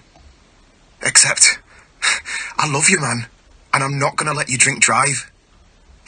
Stupid, innit? Mates don't let mates drink drive. Think. Can you think of a reason why you shouldn't apply for an Ocean credit card? There's a credit limit of up to £1,500. They send you texts so you keep control of your spending, and you can see if you'll be accepted before you apply at askocean.co.uk. Plus, checking won't affect your credit rating. But before you go and check, there's just one reason why you shouldn't. Because you've already got an Ocean Stephen credit Page said he wouldn't be against Otherwise, playing with the get BNL checking. again. Go Seriously, to that musical boner. He likes that tweet. Intelligent Limited is a credit broker. Capital One is the exclusive lender. Driving home with Eamon Yo-Ho Homes. It might not be Christmas outside, but it sure does look like it. Driving home with Eamon. Big news, guests and conversation. I have met Prince Charles and the Duchess of And I know what Driving home with Eamon. Yo-Ho Homes. There are callers on the line. Hello, how are you? What are you thinking about for your tea this evening? It's the Drive Time Show. So give us a ring. That's hosted by an old-time pro. Looking forward to hearing from you folks. He's the king of the city. He's got an OBE. Incredible. Driving home with Eamon. There's no place like Homes. Monday from 4 on Talk Radio. Let's talk. Uncut, after-hours conversation for the up-all-night generation. The Late Night Alternative with Iain Lee on Talk Radio. We'll get you talking. I said I had the, Oh, yeah, no, I can. There we go. I'm calling Ricardo now. This is the Vodafone voicemail service for Whoa! For none of your business. For none of your flipping business. You are, Catherine, Yes. it has to be said, very, very unsteady on your feet at the best of times. Yeah. The number of times I have been out, we've gone out for a meal or gone out for a little walk before the show and you've fallen on your arse. Just out of nowhere. Just suddenly you're there and then you're not there. and I mean, I have to look down anyway when I talk to you because you're just under 5 foot. But you just go on the floor and it doesn't seem to hurt. You seem fine with it and you get up and I've you got go, plenty of bounce. Okay. I wondered how you'd been getting on because it's very, very icy out there. Very I've icy. got snow boots. Have you? I brought them. Really? Do you want to see them? No. Why? What? Yeah, sure. I mean, the answer to that was yes. I do. Snow boots. I can't walk in these. I've got work shoes and snow boots. Well, I take my shoes off when I come. I've got walking shoes. All shoes are walking shoes, really, apart from tap shoes. Do you want to get Josh and give him a call back? Thank you. But I come into work. I take my shoes off. Why would you not? Why would you not want to do that? I mean, really. And it's cold though. It's so cold. It's so cold. I have to go back to the flat tonight, and I've not been there for a couple of days, and it's going to be bloody freezing. I'll tell you what's happening tomorrow on my YouTube channel if you want to watch. When I can be bothered to get up, I'm going to be streaming me playing... Oh, they're like moon boots? Yeah, moon boots. Okay, moon boots. Yeah. I fall over in these. They're quite tready. Okay. I'm going to be streaming tomorrow afternoon, lunchtime, whenever I wake up. Not going to go to the gym tomorrow, stuff that. Me playing with a virtual reality headset on my PlayStation. Make sure you move anything breakable out of the way. No, I'm going to be juggling knives at the same time. I'm going to be playing that so you'll be able to watch the game, and also I'm going to have the camera on me as well, so you'll be able to see me looking a little bit like the Lawnmower Man. That's the look I'll be going for. I'll be trying to capture the Jeff Fahey. That's the guy from the Lawnmower Man. I'll be trying to recreate that. I haven't got Does any... he knock things over? No, he was like... had learning difficulties, and then when he became the Lawnmower Man and went into the virtual reality, Pierce Brosnan's virtual reality, which try and trademark that, he became not just his learning difficulties were removed, but he became like hyper intelligent. Wow! So there's hope for you. He had no middle... I'm going to ignore that because that's actually offensive. He had no middle ground. There was no middle ground for Jeff Fahey in the Lawnmower Man. Lawnmower Man 2, I don't know. I didn't see it. Good evening, Josh. Hello there. Can you turn turn your radio off, please, Josh? Okay. On your phone. Josh, let's call Josh back. Josh bottled it. Josh has bottled it! He deviated from his script. Welcome to Gift Gaff's voicemail. He's on Gift Gaff! Josh, can't take your call at the moment. Please leave your message after the tone. I've got a message. You can re-record your message by pressing hash at any time. Josh, I've got a message for you, Josh. This is Iain Lee from Talk Radio, and I just want to say...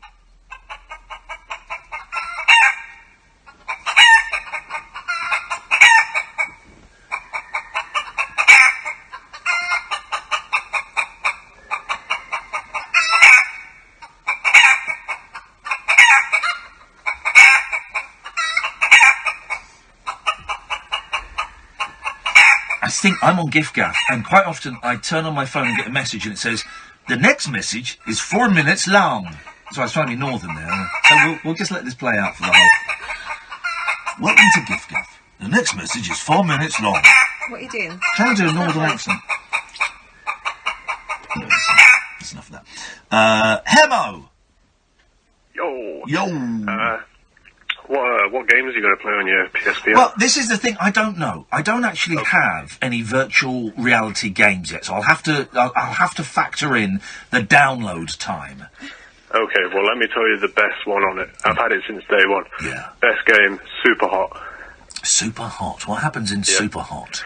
Basically, you move, and then time moves. If you stand still, time's still, so you can dodge bullets and shoot people. I'm standing up in the room doing all the actions. Well, like the Matrix. Yeah, pretty much. It's kind of like you're in a world. So hang on, if I stand still, time stands still. Yeah, so you stand perfectly still and people are all stood. If you move slightly, they might fire their gun. Unless you move. Oh! What's it called? Super Hot? Super Hot. And Wow. it's the best game on it. Okay. Well, and how much is Super Hot? Don't know, probably about a tenner, I think. Oh, mate, I'm there. Fine. I'm going to get in tonight. I'll download Super Hot. And then tomorrow, I'm going to... And I have to play it naked, someone was telling me. You have to play these VR games naked because the equipment... It's because it's new... Well, it's the attachments you have to put on. You have to wear them, and also because it's such new equipment, it could cause your clothes to burst into flames. It was the guy that sold it to me said. So, and you have to put attachments on your nipples and your heart and your genitals. We have to put the one you have to insert into the insertion, the and you have to put the tube around the penis for the sex games that you can get for it, where it stimulates. You pretend you're making love to a lady. And it stimulates your penis. Have I got that right? Guys, which game was that one? I don't think I've played that one. Alternatively, you could go out. That might have been. That's rubbish. That might have been a dream. I'll have to have a look at one of the instructions. Kinky VR dreams. Kinky VR dream. I thought we were supposed to have that. You're supposed to have bodysuits, weren't you? They've got sensors all over. Haptic bodysuits. Haptic, is that what it's called? I believe so, yeah. You seem to know a lot about it, Hemo.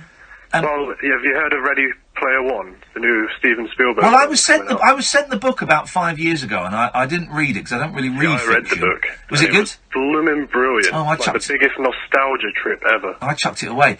But yet there's a movie coming out of it, isn't there, Spielberg? Yeah, I'm looking forward to the movie, but the book was definitely a highlight. And the book is one where you're reading it, you think, how the hell could anyone pull this off? And when I've seen Spielberg's name attached to it, well, I suppose he's got the money and resources. Well, but this is the thing, if you're wearing one of these haptic suits, you don't pull it off. They pull it off for you. Well, yeah, that's true, actually. I'm actually getting pulled off. I would be plugged into that until I'd sucked out all of the electricity in the national grid. I'd suck the national grid dry. I watch films on mine as well. You should try that. Well, like movies? Cinema Stream, yeah. You just watch stuff on it. And no. But what? And you turn your head around and you can see people behind you in the cinema? No, it's just an empty cinema. But hang on a minute. You can put your feet up.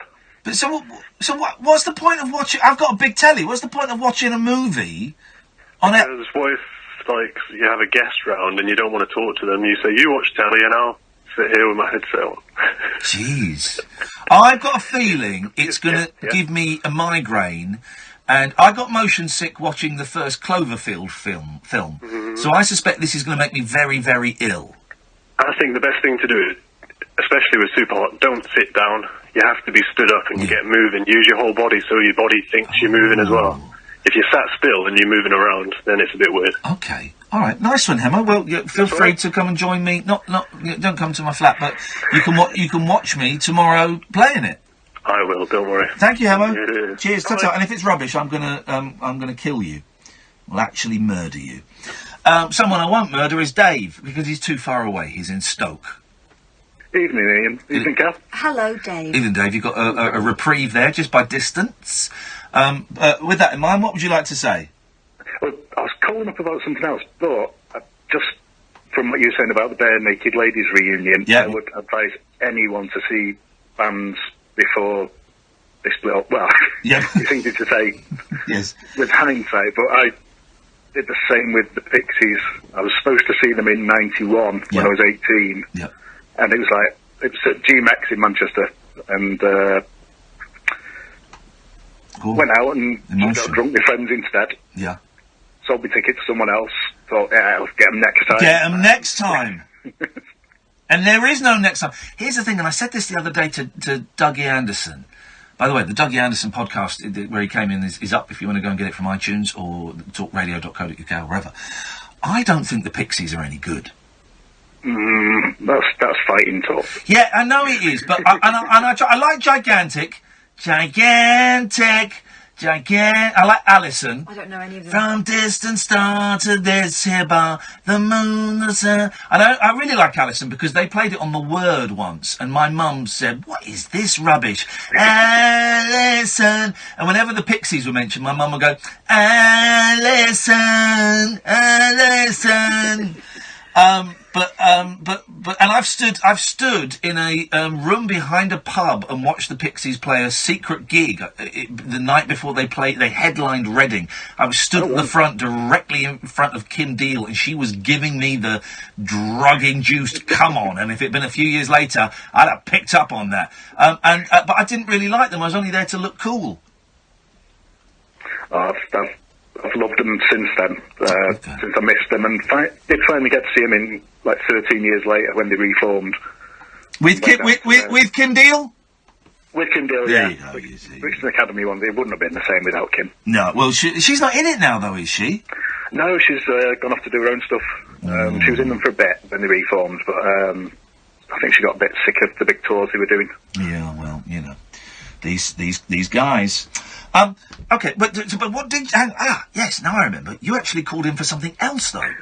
Yeah, I know you're into your Japanese pop culture. Yes. And the other day, I was on the YouTube, and for some reason, one of the recommendations, and considering I'm not a huge fan of Japanese pop culture or Kirsten Dunst, yes, it was a bit odd. I didn't know she'd done a cover of Turning Japanese. Yeah, Kirsten Dunst has done Turning Japanese. Yeah, not entirely sure she knows what it's about. Well, apparently it's not... I went down a rabbit hole after that and found out what it was about. Well, apparently it's not about that. Of course it is. The Vapors will say it's not... All right, here we go. Kirsten Dunst. I like her. Here we go. All right, here we go. Here we go. Here we go. It's slightly pervy. Yeah, it's very pervy. That's why YouTube recommended it. Oh, no, hang on. That's... What's that noise? Oh, that's the boat that we're on. Stop the boat a minute. Here we go. This is it. Right, okay. I want to watch the actual video and not someone's put together crappy... This is it. Is this it? Yeah, she's done it in Japanese style. Okay. Here we go. Kirsten Dunst sings about owning herself. Oh, it starts off with that for a few seconds. All right, okay. Yeah. Been there. Oh, you'll probably recognise most of the places. Been there. Yay!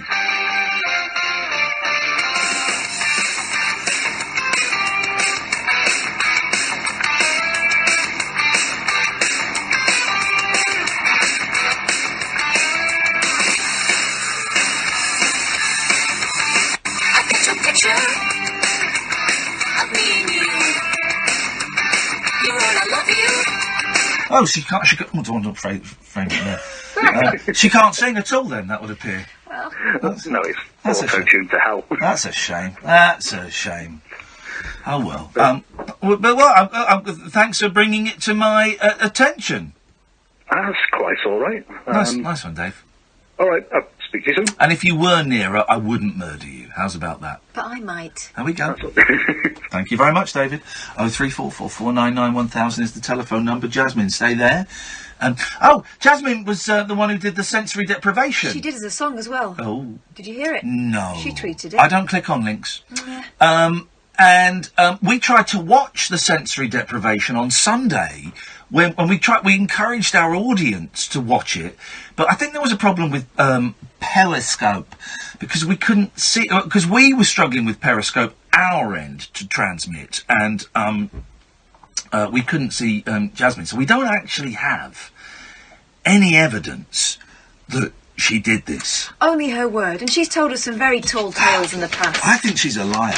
Do you? Yeah, I do. I think she's a whack job. I think she's an absolute barn pot. But Jasmine, you didn't hear any of that, did you? Okay, that's awkward. No. I thought that when they were on the top bit of the screen, they couldn't hear us, and when they're on the bottom bit, they okay. With that wish I'd. Someone should have told me that. That's 2 years. Bloody hell! That explains a lot. That explains a lot of the hostility I get. Right, so another hour of this to go before Paul Ross at 1 o'clock, so do give us a call. 0344 499 1000 is the telephone number. If you want to give us a call, we will call you back. You are listening to Iain and Kath, the late night alternative, and you only get it here Monday to Friday on Talk Radio. Talk Radio. Contact Talk Radio. Call 0344 499 1000. Text Talk and your message to 87222. Text costs 25p plus your standard network rate. Or you can tweet us at Talk Radio. Talk Radio. We'll get you talking. Brighten up your mornings and take a brilliant break with Mike Graham on Talk Radio with the Sun Holiday Shop. Great value breaks all year round. Listen to Talk Radio every weekday morning from 10 for 3 hours packed full of fabulous features, great value guests and quick-fire calls on all of the day's top talking points. Don't miss Mike Graham every weekday morning from 10 on Talk Radio with the Sun Holiday Shop. Great value breaks all year round. Go to thesun.co.uk/holiday shop. Do you want a drink? You're right. On the bus Have home. another. Feet sore from Horlicks. dancing. Is it bad for you? Just I don't moved out. know. All quiet. Is it having now. any effect? You Peaceful. do beige shit? Our stop. Is it making you Step want- out Is it into the soporific? silence. Just our footsteps. No, not Every really. shut No, down. 'cause I think it's the milk. Traffic that lights makes it directing soporific, no one. you know, so it's not- Familiar glow. Because Step that's what into the the whole. warmth. That's why my Big Mac grandma used and to do fries. it. Over 600 Right, okay, McDonald's yeah, open 24 hours. I might have one. We. Hey, I knew it! Hello, sir. Hey, Jeff, So how you're you doing, interested man? in Nice our to see you. Vivaro I've not van replied with to up to your 4 email. years warranty. Exactly. Doing Plus that thing up to where I 4 years fire off servicing. Right again. too many And 4 ideas. years, 0% APR finance. I don't think this with live Vauxhall TV Help show is to going to Buy. work. Really? Not Search without me Vauxhall spending Vivaro. about Vauxhall, 600 quid. British brand since 1903. Conditional Nothing's sale, gonna work. 4 years 0% APR, minimum 20% deposit plus VAT at 20% on total The price. stuff I thought Financed was by gonna work, Vauxhall they Finance, didn't. subject to status, Got a couple 18 more plus, things I business can users try, only, but I T's and was C's, mileage confident limitations that and the two exclusions things- apply. I saw something I was not supposed to. They gave me a choice, die or become a sparrow. Get ready for the intensely gripping spy thriller, Red Sparrow. This is what you were meant to do. Critics agree it's sexy, smart, and empowering. They'll never let you go. I'll find a way. Jennifer Lawrence, Joel Edgerton, Matthias Schoenaerts, and Jeremy Irons. Make these men pay. Don't miss Red Sparrow in cinemas and IMAX now. Certificate 15. Across the UK, online and on DAB. Talk Radio on the hour news headlines. With the latest, I'm Serena Farrow.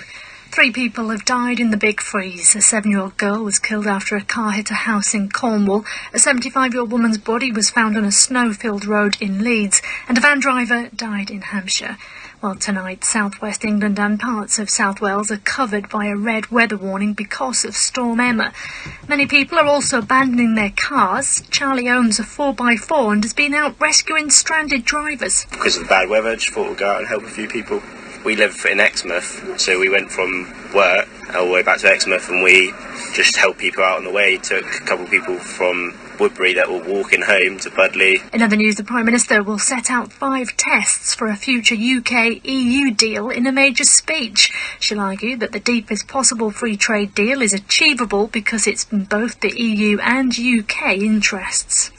Now, a businessman is facing jail after being convicted of causing the death of a 13-year-old boy in a crash in a £1 million Ferrari.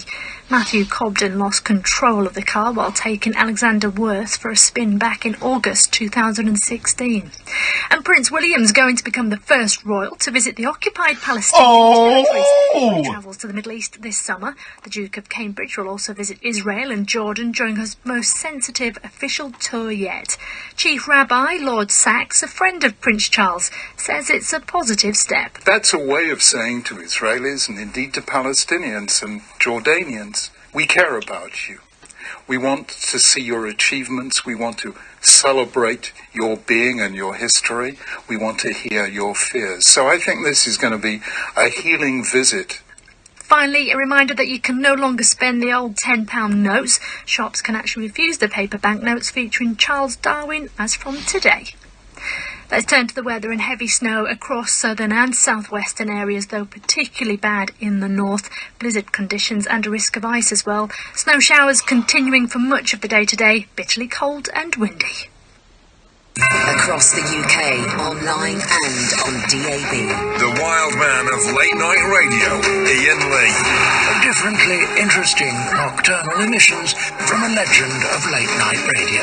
On air and off the leash. The late night alternative with Iain Lee on Talk Radio. We'll get you talking. That was Jennifer by the Pixies. 0344 499 1000 is the telephone number if you want to give us a call. That's actually quite a good song. I enjoyed that more than I was expecting to. And on the basis of that, I retract everything I've said about the Pixies. They are nothing but a phenomenon. Dun dun dun dun dun. Another hour to go. This is the late night alternative. We're here Monday to Friday. Sometimes it's me, Iain Lee. Good evening. Sometimes it's me and Kath. But always it's you. Smug, smarmy, insincere, fake thing to say. But it is a phone-in show unlike any other. And we're not going to sit here and talk about Muslims or Brexit or Trump. Or we're not going to bang on about the weather incessantly, although it's a conversation point, isn't it? Instead, we kind of sit here and we talk about music and films and art and life and death and depression and medication and alcoholism and drug addiction and music and love and sex and death and all the wonderful things in between. And you're welcome to join in with anything you fancy at all. Isn't that right, Catherine? Yeah. You're having a Horlicks. I will. Yeah, it's a great... I mean, it's not proper Horlicks because it's Horlicks but with water. It's low-fat Horlicks. This is my 5th one of the day. But it really is very, very nice. Yeah. Is that yours? Is it money? Yeah. Yeah, What is quid. that? Is that a quid? Shiny quid. Yeah, go on, you have it. You found it. Finest people. I've got plenty of jungle money in it, although I'm spaffing that away at a rate of knots.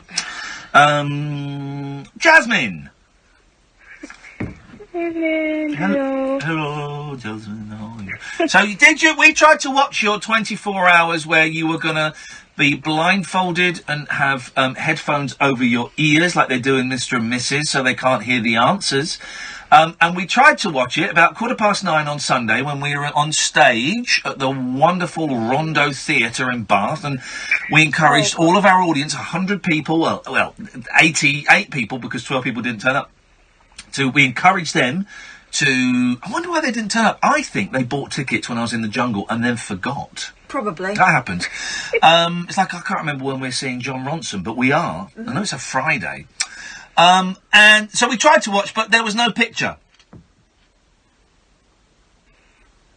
Okay. Okay, unless that was a picture from inside, that was inside your head. Somehow you'd inserted the camera into you. I don't know if that's possible. Well, I did also stream on Monday. So did you do it? And what was it like? And what have you learnt? Okay, but first up, I wanted to say that I find it very, very kind of you how you just talked about me in front of your audience. Yep. Yeah, we did. We talked about it. We were excited. Yeah, I'm always honest. But about the project, I wanted to say that you were right and I nearly got crazy. Yeah, you went crazy. She Because went I crazy. didn't know really what I got myself into. But the biggest problem was the lack of sleep. I had to throw up next morning and also had strong epileptic fits. You had to throw up in a pixie? What, please? You had to... What? What did you say? To throw up in a what? You had to throw up the next morning and then throw up in what? I also have epilepsy. Okay. And so how long did you do it for? 24 hours with 2 hours of sleep. No, impossible. Well, this 2 hours of sleep. I didn't realise... How did you know if you were asleep? I didn't realise there was a little get-out. Did you take the stuff off when you fell asleep? No, of course not. Of course not. How did you wake up? Normal. The alarm? The vibration alarm clock. The vibration alarm clock. She just realised that by saying the alarm, oh no, I was supposed to be deaf. The oven here, we have the vibration alarm clock. It's fair good. Okay, well, I saw the pictures, Jazz. All seriousness, I saw the pictures and I thought, well done you for doing something a little bit different. I thought it was good.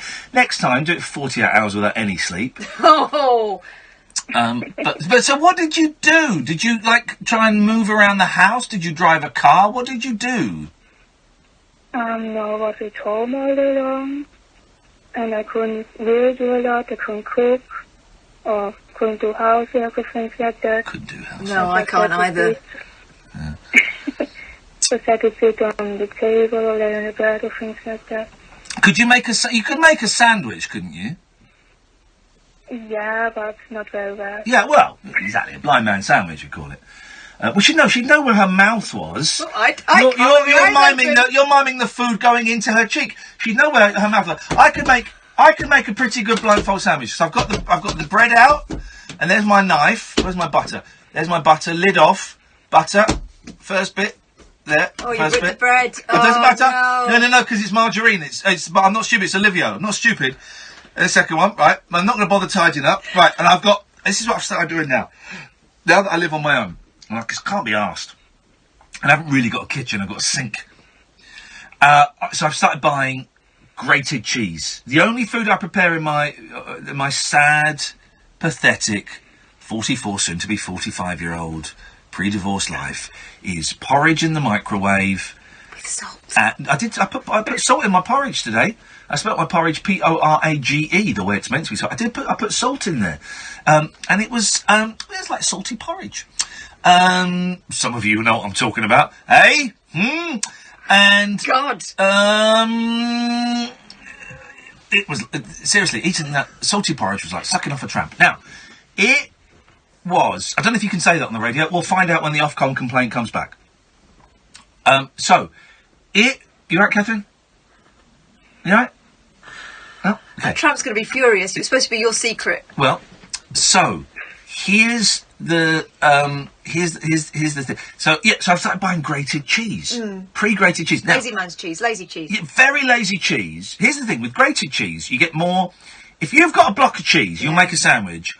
Grate it, because if you cut it in strips, that'll be gone in 3-4 sandwiches. You grate it. You can get 8, 9, 10 sandwiches out of that. I actually think that maybe it's not so lazy to buy grated cheese, because when you're grating your own cheese, there's always a bit of overflow that you can't get. You have to bin it, because it's just a sweaty end by the time. One of the joys of living on my own is I can cut the cheese whenever I want.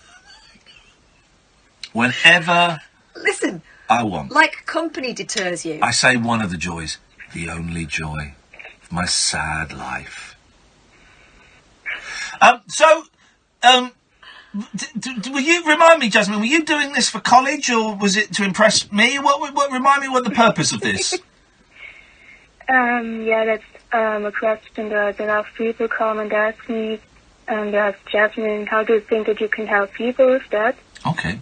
And I always say that it's about my studies. I would buy them a vibration alarm clock, and I would make them sandwiches in advance before they went blind. Listen, I'm teasing you ever so slightly, but I genuinely, I have a lot of respect for people who go and do stuff like that. Whatever the purpose was behind it, I like people that challenge themselves and put themselves in uncomfortable positions and do stuff that other people think is a bit odd, because the odd people are the interesting ones. And I think, well done, Jasmine, for doing it. I'm sorry we couldn't get to see you doing it. Sorry you couldn't see yourself Sorry doing you couldn't it. see it. And what's all this nonsense about you writing a song? I've just been very creative this morning. Okay. I haven't heard it. Can you sing it? Well, she sent a video. Is there a video of it? Yeah, it's a beautiful video. Yes. Can you? Well, what do you mean? Let me find it. Let me find it. Let me find it. All right. You carry on talking, and I'll find it and retweet. Okay, fine. All right. Well, how long is it going to take you to find it? 'Cause I've kind of come to the end of the conversazione. Well, make something up. You sing to her. Jasmine, I remember the first time that you called. I got so nervous I couldn't speak, but when I did, the words came out of my mouth that said, I love you. Won't you come away with me? Yeah, come away with me. Yeah, yeah. I'm gonna drive my car. You're gonna sit in it. We're gonna drive to the sea. Gonna watch the waves. I found it. Thank Okay. God. Okay. Have you retweeted it? Shall I retweet it and then you can? I'll unmute you so I can see it. I'm muted again. There we go. Let us... Go on then, retweet it now. Done it. Okay, well, I can't see it. Refresh. I'll refresh your face in a minute. A song dedicated to you, recorded in Switzerland. Here we go. All right. Okay, so it's had 10 views so far. Here we go. Here we go. Shh, shh, shh. This is it. Maybe tomorrow I give you a call. Until tomorrow I won't pick up my phone. And every button I push, I make sure it's the right number for talk radio. Hang on a minute, I've heard this song before. Hang on a second. Hey, tomorrow I'll give you a call. Until tomorrow I won't pick up my phone. And I remember I will do that's that number for talk radio. I know that song, everybody. Be tomorrow, I'll give you a call. Until tomorrow, I won't break out my phone. And I remember that song. That's the right number for talk radio. Never call us again, Jasmine. Thanks very much indeed. Bloody hell. Maybe tomorrow. Hang on, let's have a listen again. Here we go. Maybe tomorrow I'll give you a call. Until tomorrow I won't break out my phone. And every time I push, I make sure it's the right number for talk radio. That is the new theme. Did you say? Every time I push, I make sure Explains the noise. it's the right number for talk radio. That's a new theme for the show, guys. That's it. We have a national anthem. 0344 499 1000. This is Talk Radio. Talk Radio. Contact Talk Radio. now. 0344 499 1000. Text talk and your message to 87222. Text costs 25p plus your standard network rate. Or you can tweet us at Talk Radio. Talk Radio. We'll get you talking. Now runs Holy Cow Home, an interior store that sells handmade and fair trade furnishings. When I first started my business, it was key for me to be able to take payments in different forms, and that's where Sage came along and helped me put something together. Accounting, payroll, and payments. Sage Business Cloud takes care of it all. Get started today and see what Sage can do for you. With Sage, it's easy to take payments both in my store and online. Visit sage.com/get started. Be Sage. Build on. Landlords. That's why I don't click on links, because they're always a fucking waste of time. That's Can your my insurance house. do that? That's what, Switch like, to the Direct YouTube Line does. Landlords. New customers only. Qualifying How you criteria getting on with apply. it? Underwritten by UK Insurance Limited. Sorry to interrupt. Multi. Realise you're busy. That's why you didn't have time to make dinner. It's multi. Burger and It chips. just tastes You know like... that tramp Of simile? course, you're also much It's too like, busy to that's what they suffer put in... It's salty, heartburn isn't or it? indigestion that They can put follow a Horlicks. late-night meal. Kind of. Try Not Gaviscon Horlicks. Double Action. When you It get a gets to malted work milkshake instantly instead of a and lasts up to milkshake, twice it's as long as malted, but you just put a antacids. bit of Horlicks Get in. dual relief from heartburn and indigestion with Yeah. You're Gaviscon a Double twat. Action. I fucking hate you. Available in mint or aniseed flavoured liquids. Gaviscon Double Action. Always read the label. I didn't play with toys as a kid. I played with engines. Became a mechanic's apprentice apprentice at 16, but eventually I wanted a new challenge. So I joined the Navy, and I took what I knew about cars and applied it to destroyers. I learned to fix anything, anywhere, in any situation. And now I help keep £1 billion of warship up and running at all costs. I'm running extra large. You're a twat. This Born is in what I said. Stockport, I didn't say it. made in the I Royal thought Navy. it, and then I didn't say it. Start your journey. I should say I've got an extra large. Search made I've in the got a big Royal head. Navy. And large road clip. With Iain Lee on air and off the leash on Talk Radio. Maybe tomorrow I'll give you a call. Until tomorrow I won't break out my phone. And every time I push, I will make sure it's the right number for Talk Radio. It's actually very, very catchy. So catchy. Evening, Matt. Maybe tomorrow I'll grate my sweaty end. Tomorrow, Dirty. such tramp is my friend. Good evening. Kath doesn't like her Horlicks. I've called her a T word, and then she's bought me a hat, but she's bought me one too small, so I've called her a T word twice. How rude. She accused you of having a sweaty end. Yep, these things happen. You know what I mean. The bit you're gripping when you're grating ends up. It's no good for anything. I wouldn't want to eat it. No. What you do then is you then no, it doesn't. No, it doesn't. And you can You do push this. it through. No, listen, right, and you can do this with stale cheese, right, and it goes hard. Put it on a bit. If it goes hard, you can put it in a cheese sauce. No, whatever you ponce, or you put it on a bit of toast, a bit of bread under the grill. You got cheese on toast. That's what the sweaty, manky bit is for. Is for cheese on toast. No. Or it can go in a lovely French onion soup. Oh, what an absolute! Well, yes, Your Majesty. I'm going to make an onion soup with my cheese, Your Majesty, and then I'm going to go and solve the Jack the Ripper. Get out of town. You're the one that was sucking off tramps. So Okay, that's really the third. That's the third time you mentioned that. But I mean, You started I it. know, and I think, and I finished it as well. But let's end it here. Is what he said to me, and I couldn't speak. Anyway, stop it because we really are getting close to it now. Right. So, Matt, what do you want? I wanted to ask you some advice as an expert on beard management. Yes. Are you talking to me? Ignore her. She's an idiot. Face beard. Yes. I've been growing a beard, and it's grown, and I think it looks quite distinguished, but it itches and tickles all the time, and I bought balm and oil and all sorts of stuff for it, but it won't stop tickling. And I was wondering if there's any hints that you could give. Yeah, it's not long enough. Nouveau. It's not long enough. No. How long have you been growing it for? 3 weeks? 4 weeks. Yeah. Mate, you got a few more weeks to go yet, buddy. You're at the itchy stage. It's beard length. No. Got to go a bit longer. Go and find a nice barber and get him to trim it and tidy it all up for you, mate. Done all that. Right, well, been there, done that. Bought a t-shirt, mate. Well, then obviously you're not cut out for the manly world of it. Don't put any of that pomade stuff. No, I've got a nice. I tell you what I've got actually.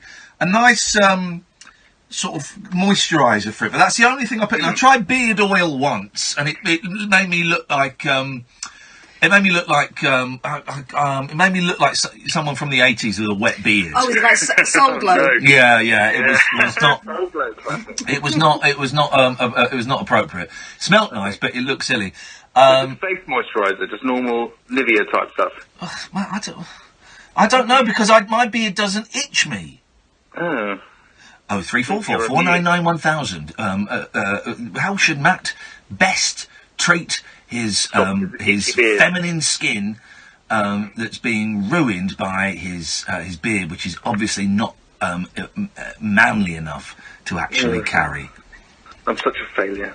The other thing, just before I let you go on to more interesting people, is a couple of friends of mine have tonight been having a go at me for not being remotely into Bob Dylan, and I wanted you just to tell me the first and only album that I should listen to so that I can pretend I know that. Okay, Blood on the Tracks, there you go. Thank you, that'll do. Thanks very much. Oh, no, not Blood on the Tracks. No, sorry. Shot of Love. Shot of Love. Shot of Love. Sounds dirty. I'll have a look. All right, yeah, nice one, man. Thanks very much. Thank you. Cheers. Shot of Love. Before he turns the radio on, it's from about 1981. It's his third in his Christian trilogy, and apparently it's awful. Shh. Does it go? Maybe tomorrow. My passion for Bob Dylan grows. Last night I couldn't sleep, so I ordered some Bob Dylan stuff online.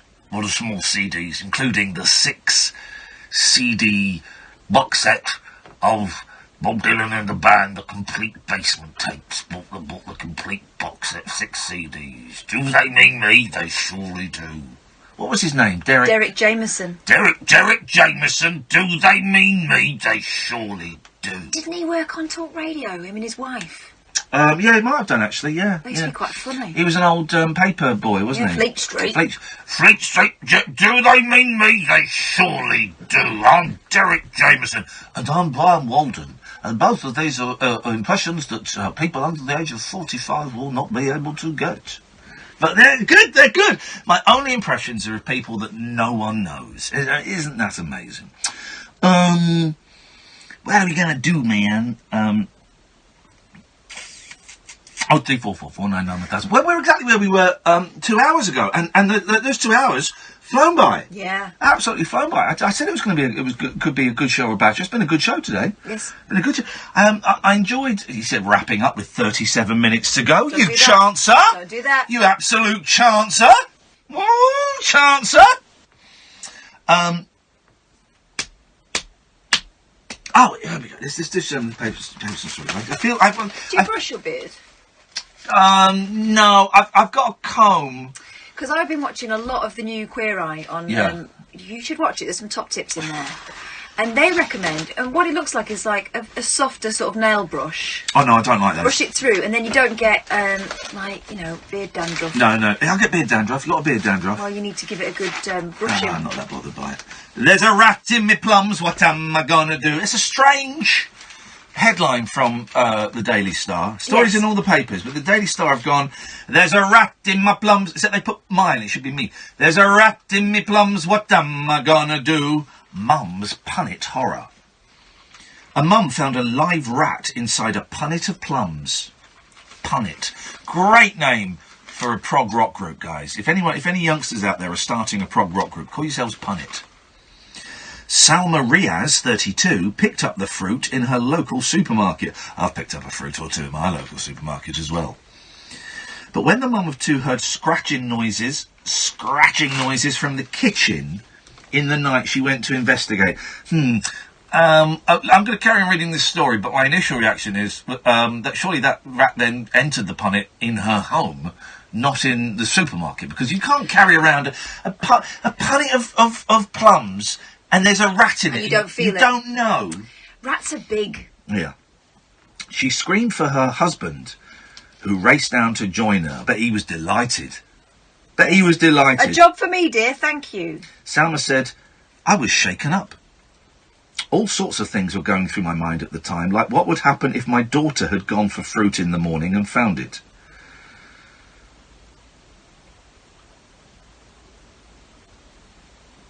Here we go. The couple took the rat and the fruit back to the shop in Rochdale. Took the rat back? And the next day it was removed by pest control. Well, maybe it was if it was sealed. No, but it would have been able to cut through the... Because it's just those netting bags. This doesn't make sense. No.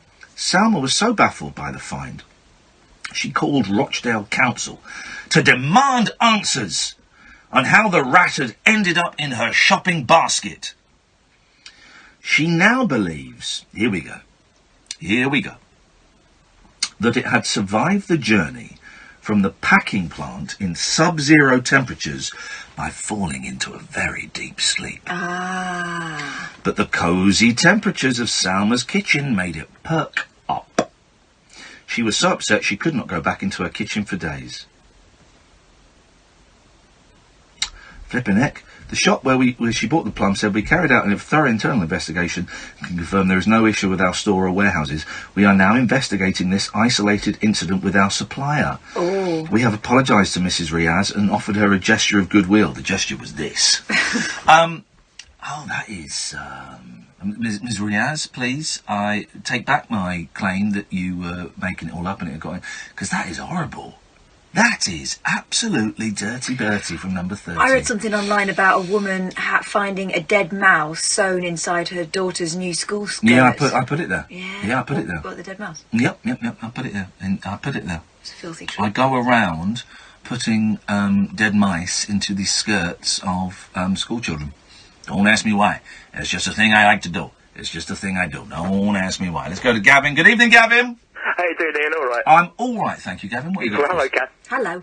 I've got a suggestion of what to do with the last bit of sweaty cheese. Here we go. This is good. Yes, I don't know, man. You might like it. Rather than spend loads of money on really expensive prime cheddar, get your last bit of sweaty cheese, buy some cheap old Edam, and put the sweaty cheese in the holes.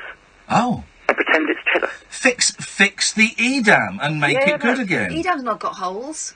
What's wrong with holes? Leerdammer. No. I think Edam has as well, hasn't it? No. It's quite solid. No. Yes. Leerdammer has holes, but Leerdammer is a brand of cheese. It's not a type of cheese, right? Oh. And there is a type with the Swiss cheese, Gruyere. That's what I was after. Is Gruyere? No, Gruyere's like runny cheese, isn't it? No. But then it's Swiss cheese. Cheese. But the Tom and Jerry use, yeah? Yeah, exactly. Tom and Jerry cheese. Yeah, exactly. And Sam Beckett in Quantum Leap used to say that his brain was all Swiss cheesed.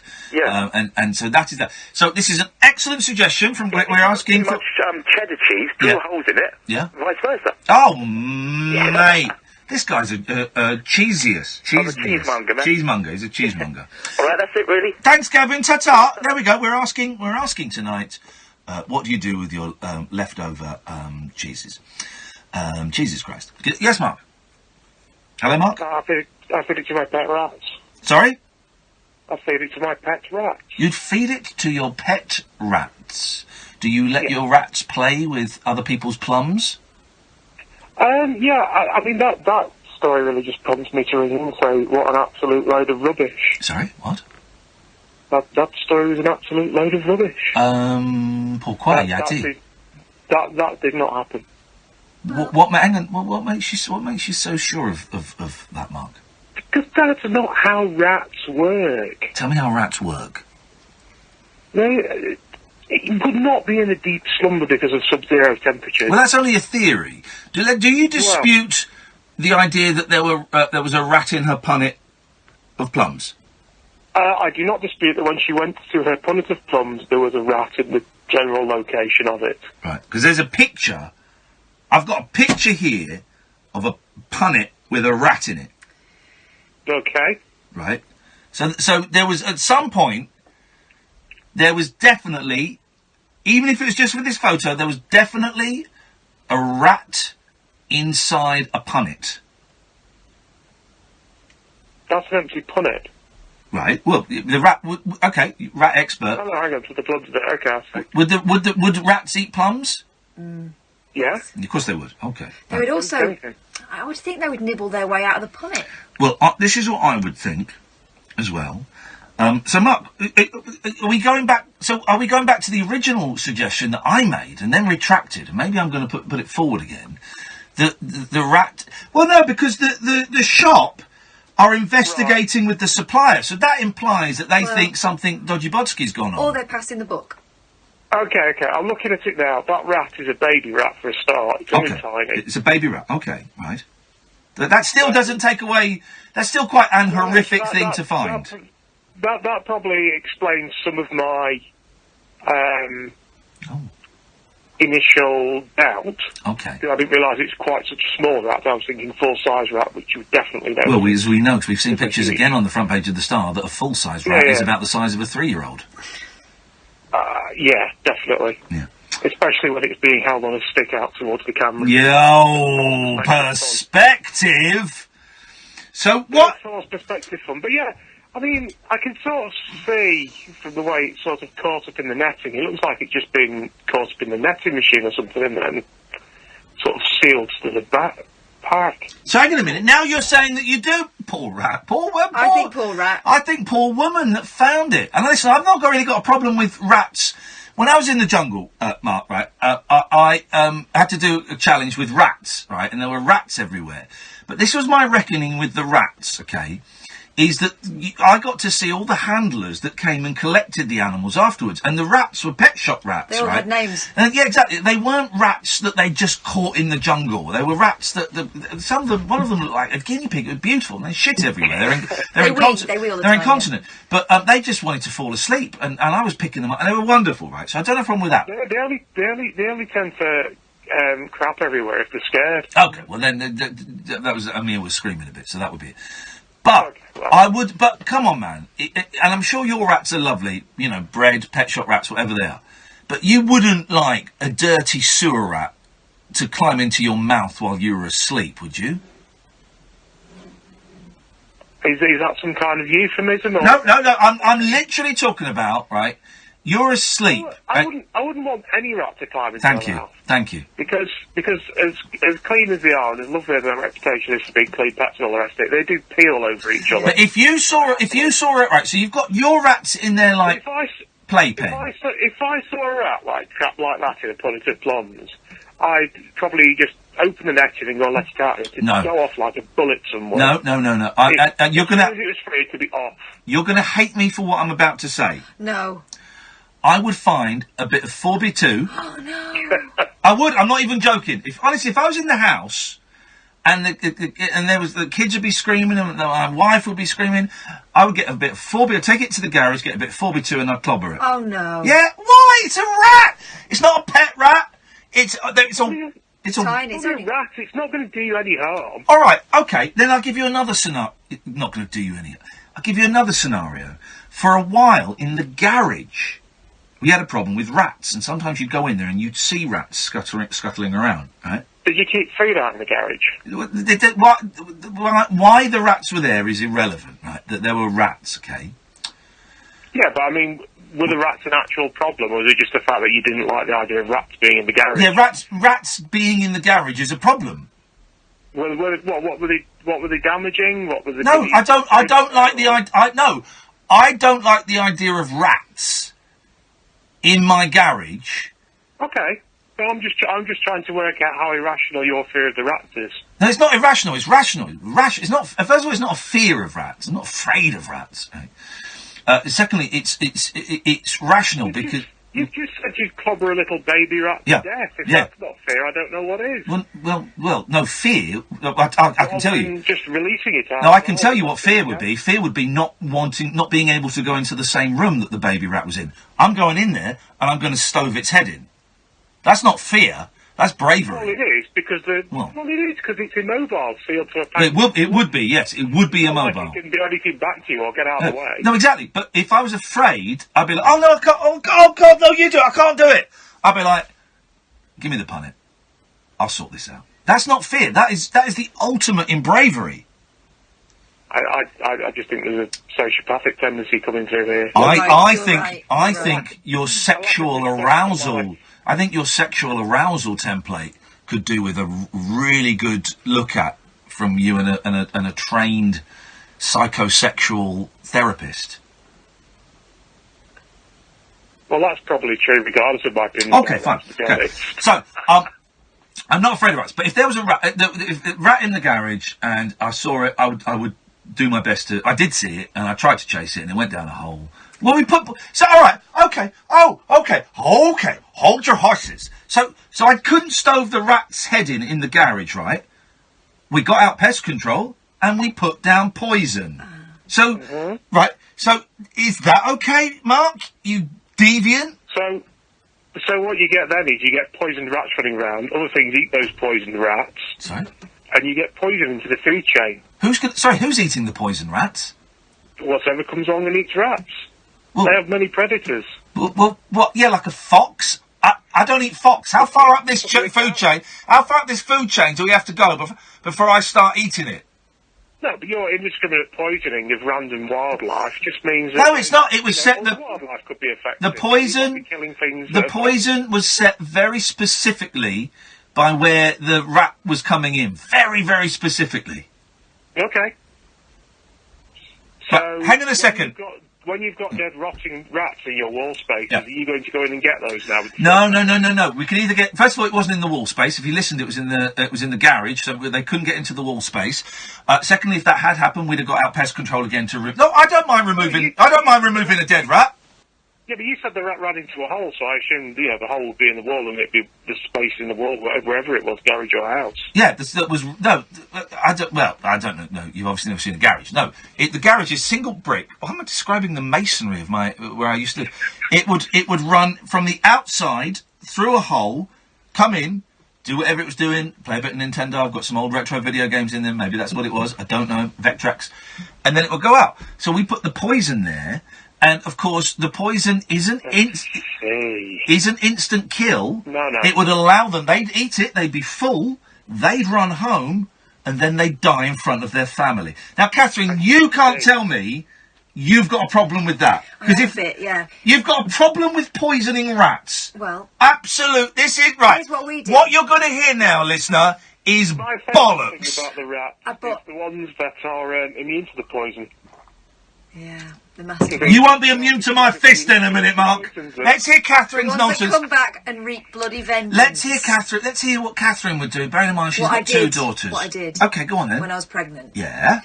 I went in the garage and we stupidly, and it was our fault, had left boxes of old clothes in there. And of course, inside one of the boxes of old clothes was a mouse and probably lots of other mice. I'm sorry, just time out for a second. Stop the clock. What's this got to do with rats? Because mice and rats, completely different thing. They're cousins. If this doesn't turn into a rat story, right, okay. Then I'll start again. Inside the box was a big rat. Shut up, man. If it's a mouse, let me finish. It's nonsense. So what I bought, because I didn't want dead things lying around. I was pregnant and I couldn't be going in there and sorting them out. And I also didn't want live mice or indeed rats running around in the garage because I was pregnant and you're not supposed to be around animal feces. Unfortunately, stop dragging out this. Is something you could become accustomed to. Stop dragging out this story that is irrelevant. I bought an electronic sonic alarm and they all went somewhere else. So you tortured them? No.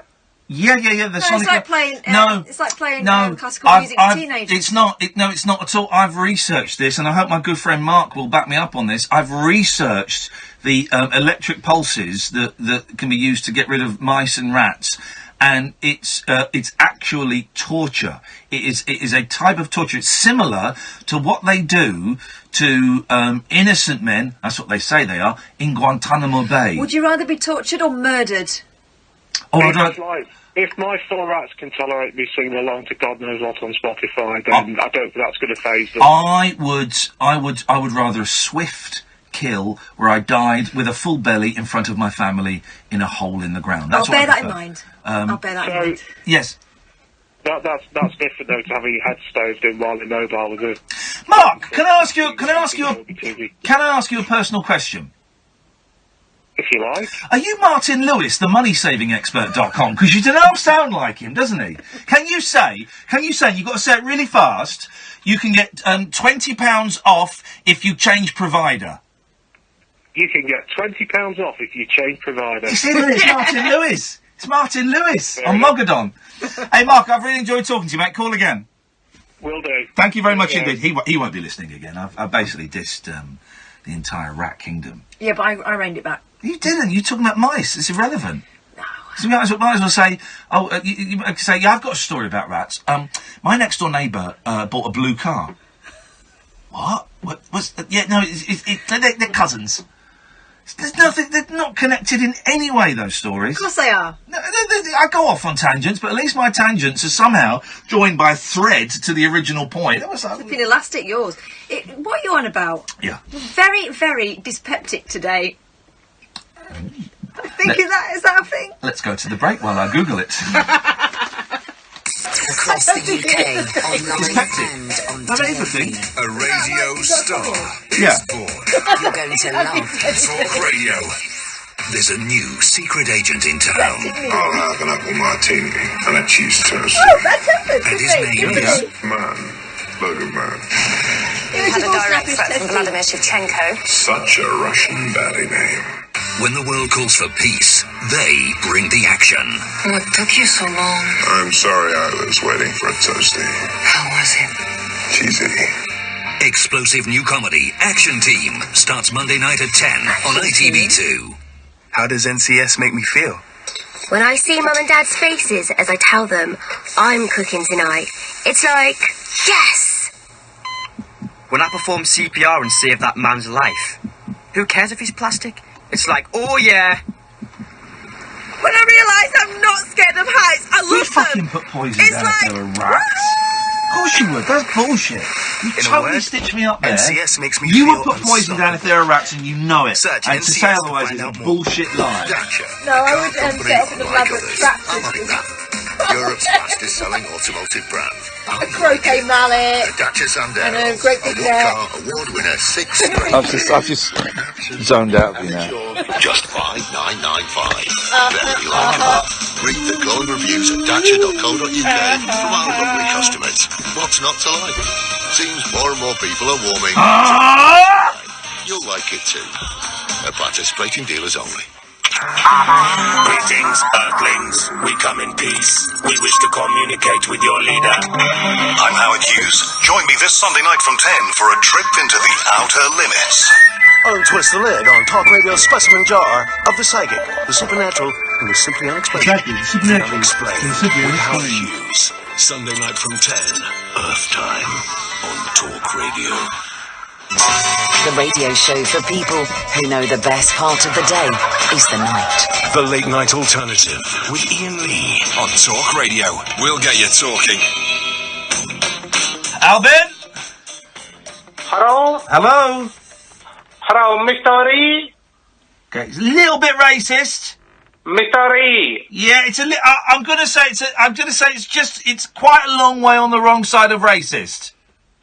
You take a cab yesterday? Yeah, you know, listen, I'm all for funny voices and stuff, but it just feels, I'm sure it was well-intentioned, sure it was, but it just feels a little bit, Bit on the nose. a little bit on the nose here, guys. A little bit on the nose. Oh, page 1. You've seen this picture of Greg Wallace there, right? Oh, yeah. The headline, Telly Chef faces jail for fraud. What? Yeah, Greg Wallace, picture of him. Telly Chef faces jail for fraud. Cook James Huell Thomas, who appears on MasterChef tonight, Whoa, well, you can't put that. You can't do that. is due in court tomorrow to be sentenced for fraud. It comes as a huge shock for BBC show judges Greg Wallace and John Tyrone. That's outrageous. Because no one's going to read that. You just, that's the kind of thing. So just to clarify, Greg Wallace is not for fraud. That's the kind of thing you'd see in the petrol station. Oh, flippin', it's that Greg Wallace. It's out for fraud. That's the assumption you would... Isn't that awful? That's awful. I don't think Greg Wallace is a chef, is he? No, I'm not. Well, that would be the fraudulent thing. I'm not a massive fan of Greg Wallace, but that's a terrible. Yeah. That's a terrible, terrible thing to do. That's outrageous. I'm sure he could complain about that. And also, I don't think any of the papers know what snowflake means, because they're all. I don't know if they're all talking about the weather, snowflakes. But then the Star have got this thing, the Warriors. Life's too tough for snowflakes. That's not... No. This is about mental health, right? And this is the Warriors. Life's too tough for snowflakes. Snowflake young adults... Because snowflake is an insult. Right? Snowflake young adults spend more than 6 hours a day stressed out. A poll of 18 to 25-year-olds found money, appearance and career worries piled on the pressure. There we go. This is a really serious story. But 1 in 10 feel they have no one for support to discuss their concerns, leaving them to face their fears alone. Charity UK Youth has launched its hashtag Keep Me Safe campaign. This is a really serious thing about suicide, ultimately, self-harm or certainly suffering. And they're doing the Warriors. Life's too tough for Snowflake. You're not Snowflake if you're... I wonder why some people feel like they can't take their worries to other people. This is like a real sort of 80s headline. Charity UK Youth has launched its hashtag Keep Me Safe campaign, which calls on all organisations working with young people to take action during National Safeguarding Month. to worry about money, weight, appearance, getting a job. The average young adult has just 4 people they can turn to for help. And despite having an average of 165 friends on social media, 85% still have moments when they feel lonely. More than 40% think social media only adds to their worries. I just thought, what weird, mean headline. Jack Bellamy. I mean, I don't know if you wrote the headline with it, Jack, but what a mean thing to That do. looks to me like it came from a press release. It's been tossed out in 5 minutes, and then some smart ass has put a sub-editor has put a headline on that's wholly inappropriate. What do we got here?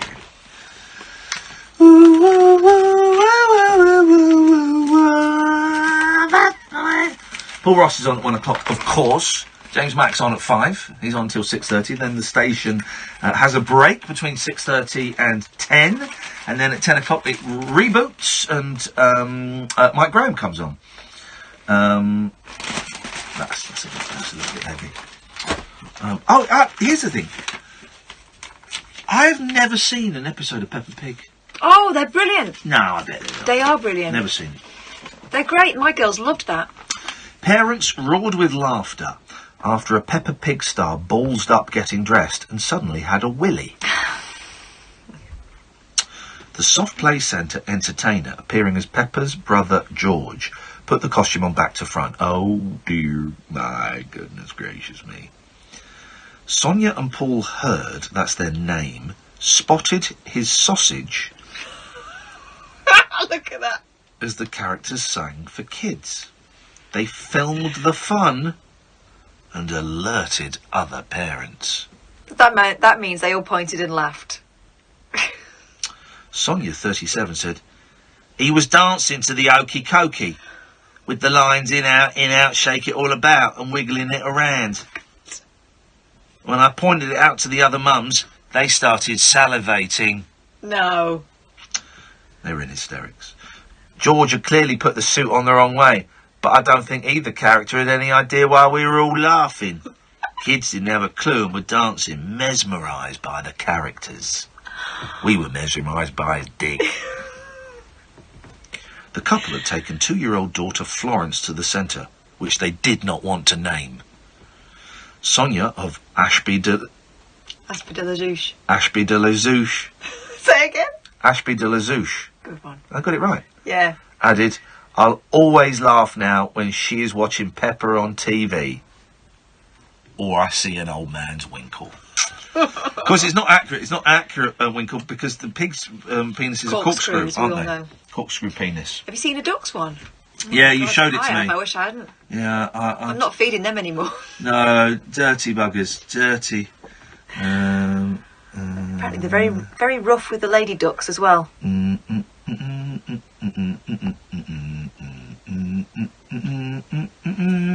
What was that thing you showed me that looked like a hand? Oh, that was my penis. Sorry, I wanted to get a second opinion on it. No! What animals was it?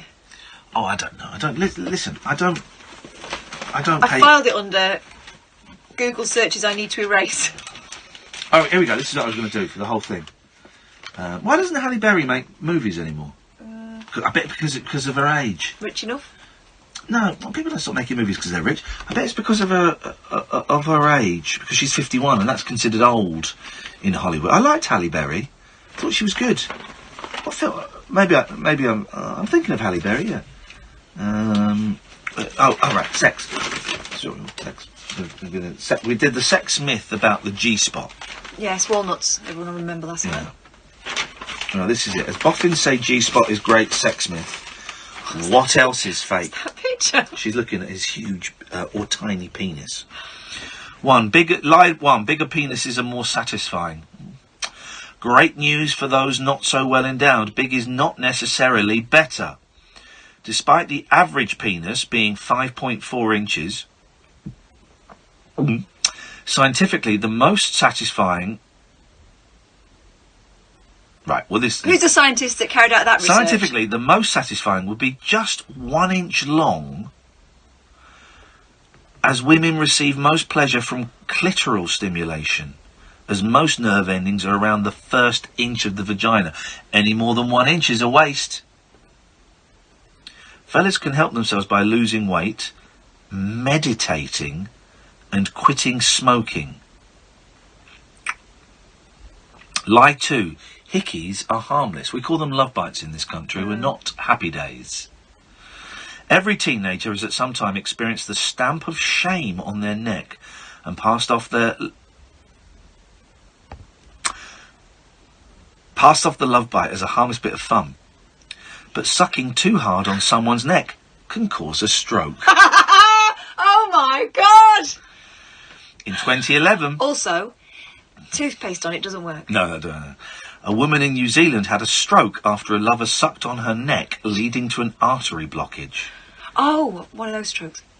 Men never fake it. Lie number 3. Men never fake it. I've faked it before because it was all very wet and messy. Oh, okay, right. I just couldn't be bothered. Yes. Actually, no. Researchers found that men too can be the great pretenders in bed. In fact, a study by the University of Kansas discovered that almost 25% of men surveyed had faked an orgasm, while 50% of women had acted up too. It feels very 80s to be faking orgasms, though. You know, nowadays we all know what you got to do, haven't you? That's what people do. Okay. Line number 4. Oh, for goodness, I don't even know if I can say this. Well, it's a natural body phenomenon. Here we go. Well, line number 4. Women don't have wet dreams. Sweet dreams, ladies. Men are not the only ones to get turned on in their sleep. A study in the Journal of Sex Research. Do you know what? I'm waiting for the latest issue of that to be delivered to me. Due any day this week. Revealed 85% of women had experienced nocturnal orgasms.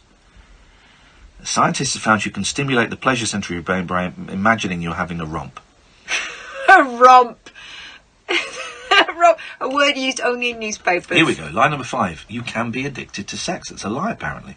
Celebs such as Tiger Woods, Russell Brand, Katie Price's husband Kieran Hayler, and Charlie Sheen have all claimed they have a sex addiction, but it's not recognised as a legitimate psychiatric condition in the UK or the US. Elite rehab clinics. I disagree with that. I think if you can, if it changes your brain chemistry. Anyway, line number 6. Men don't get the nipple ripple. What? It's well known that women's nipples are erogenous zones. But stop giving your man's nips the slips, as research found over 50% of fellas enjoy nipple stimulation too. Biologically, the nipples of both genders are similar. Line number 7. Big feet, big penis, which is the title of my autobiography, which will be coming out soon. Put your size 10s away now, blokes, as your big feet are nothing to be proud of. A study of 104 men by University College London found no correlation between their shoe and penis size. The only thing a man's feet will tell you is whether or not he washes between his toes, and therefore everywhere else. Line number 9. Unsatisfied men can get blue balls. Well, this is true. It is not. You don't literally go blue, but you get ball ache. I've had ball ache. Sorry? Carry on. Ball ache. This is a whole new world. Honestly, seriously, and the only way, I remember at college I had terrible ball ache and I was told, he's going to sort yourself out. Men have peddled this tale since the dawn of time, complaining that not having sex to completion causes blue balls. Don't worry, blokes, you won't end up in A&E. The blood build-up in the testicles may cause discomfort, but it's not dangerous.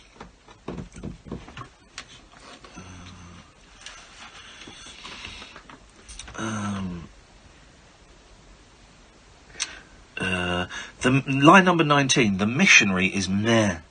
Anyone who says they do not love the missionary position is either lying or from Belfast. What?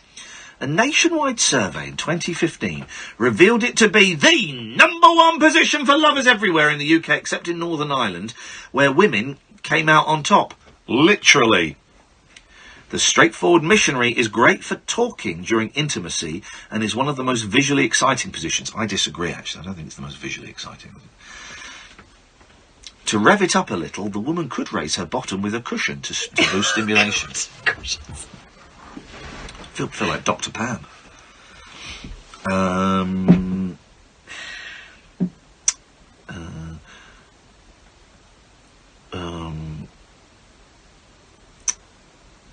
lie 11, more sex equals more space. The more sex a woman has, the looser her vagina becomes is yet another myth. I don't want to talk about loose vaginas. On that bombshell. On that bombshell, guys. Let's end this this chat before You can have some weird dreams tonight. Yeah. Okay. Well, that's, I think we could best about got away with that. Thank you, everyone who listened. Thank you to most people. I'd say about 85% of the people that called in. We will be back tonight at 10 o'clock. Don't forget, there is a podcast put up every day. The Dougie Anderson interview, the Tony Hendra interview, they're all up. And they tend to go up around about sort of 7:30, 8 o'clock, something like that in the evening. So tonight's best of bits and Stephen Page will go up tomorrow. You dig? You can get them on iTunes or your usual podcast providers. Do me a favour, if you like them, subscribe to them and also share them. Those three things would be very, very helpful to us. Talk Radio doesn't switch off now because coming up next is Paul Ross. Talk Radio. Dial up some dialogue. Talk Radio. We'll get you talking. What are you up to? Listening to the radio? But are you going to bingo?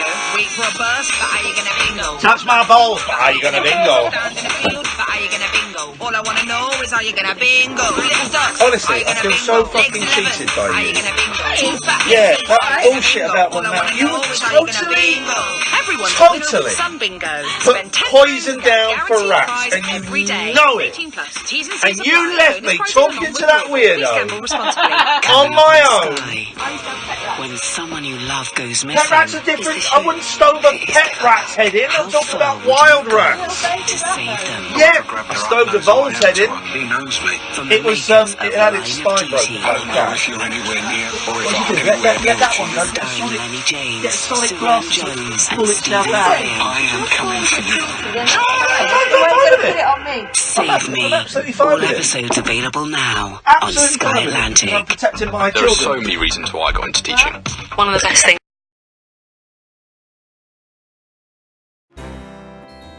Join me, Iain Lee, for interesting conversations you don't usually hear on the radio. Week Monday, I get shoes. Dolly Parton, I listen to a record all day long. The Late Night Alternative with Iain Lee on Talk Radio. That was the most profoundly upsetting call I've ever heard in my life.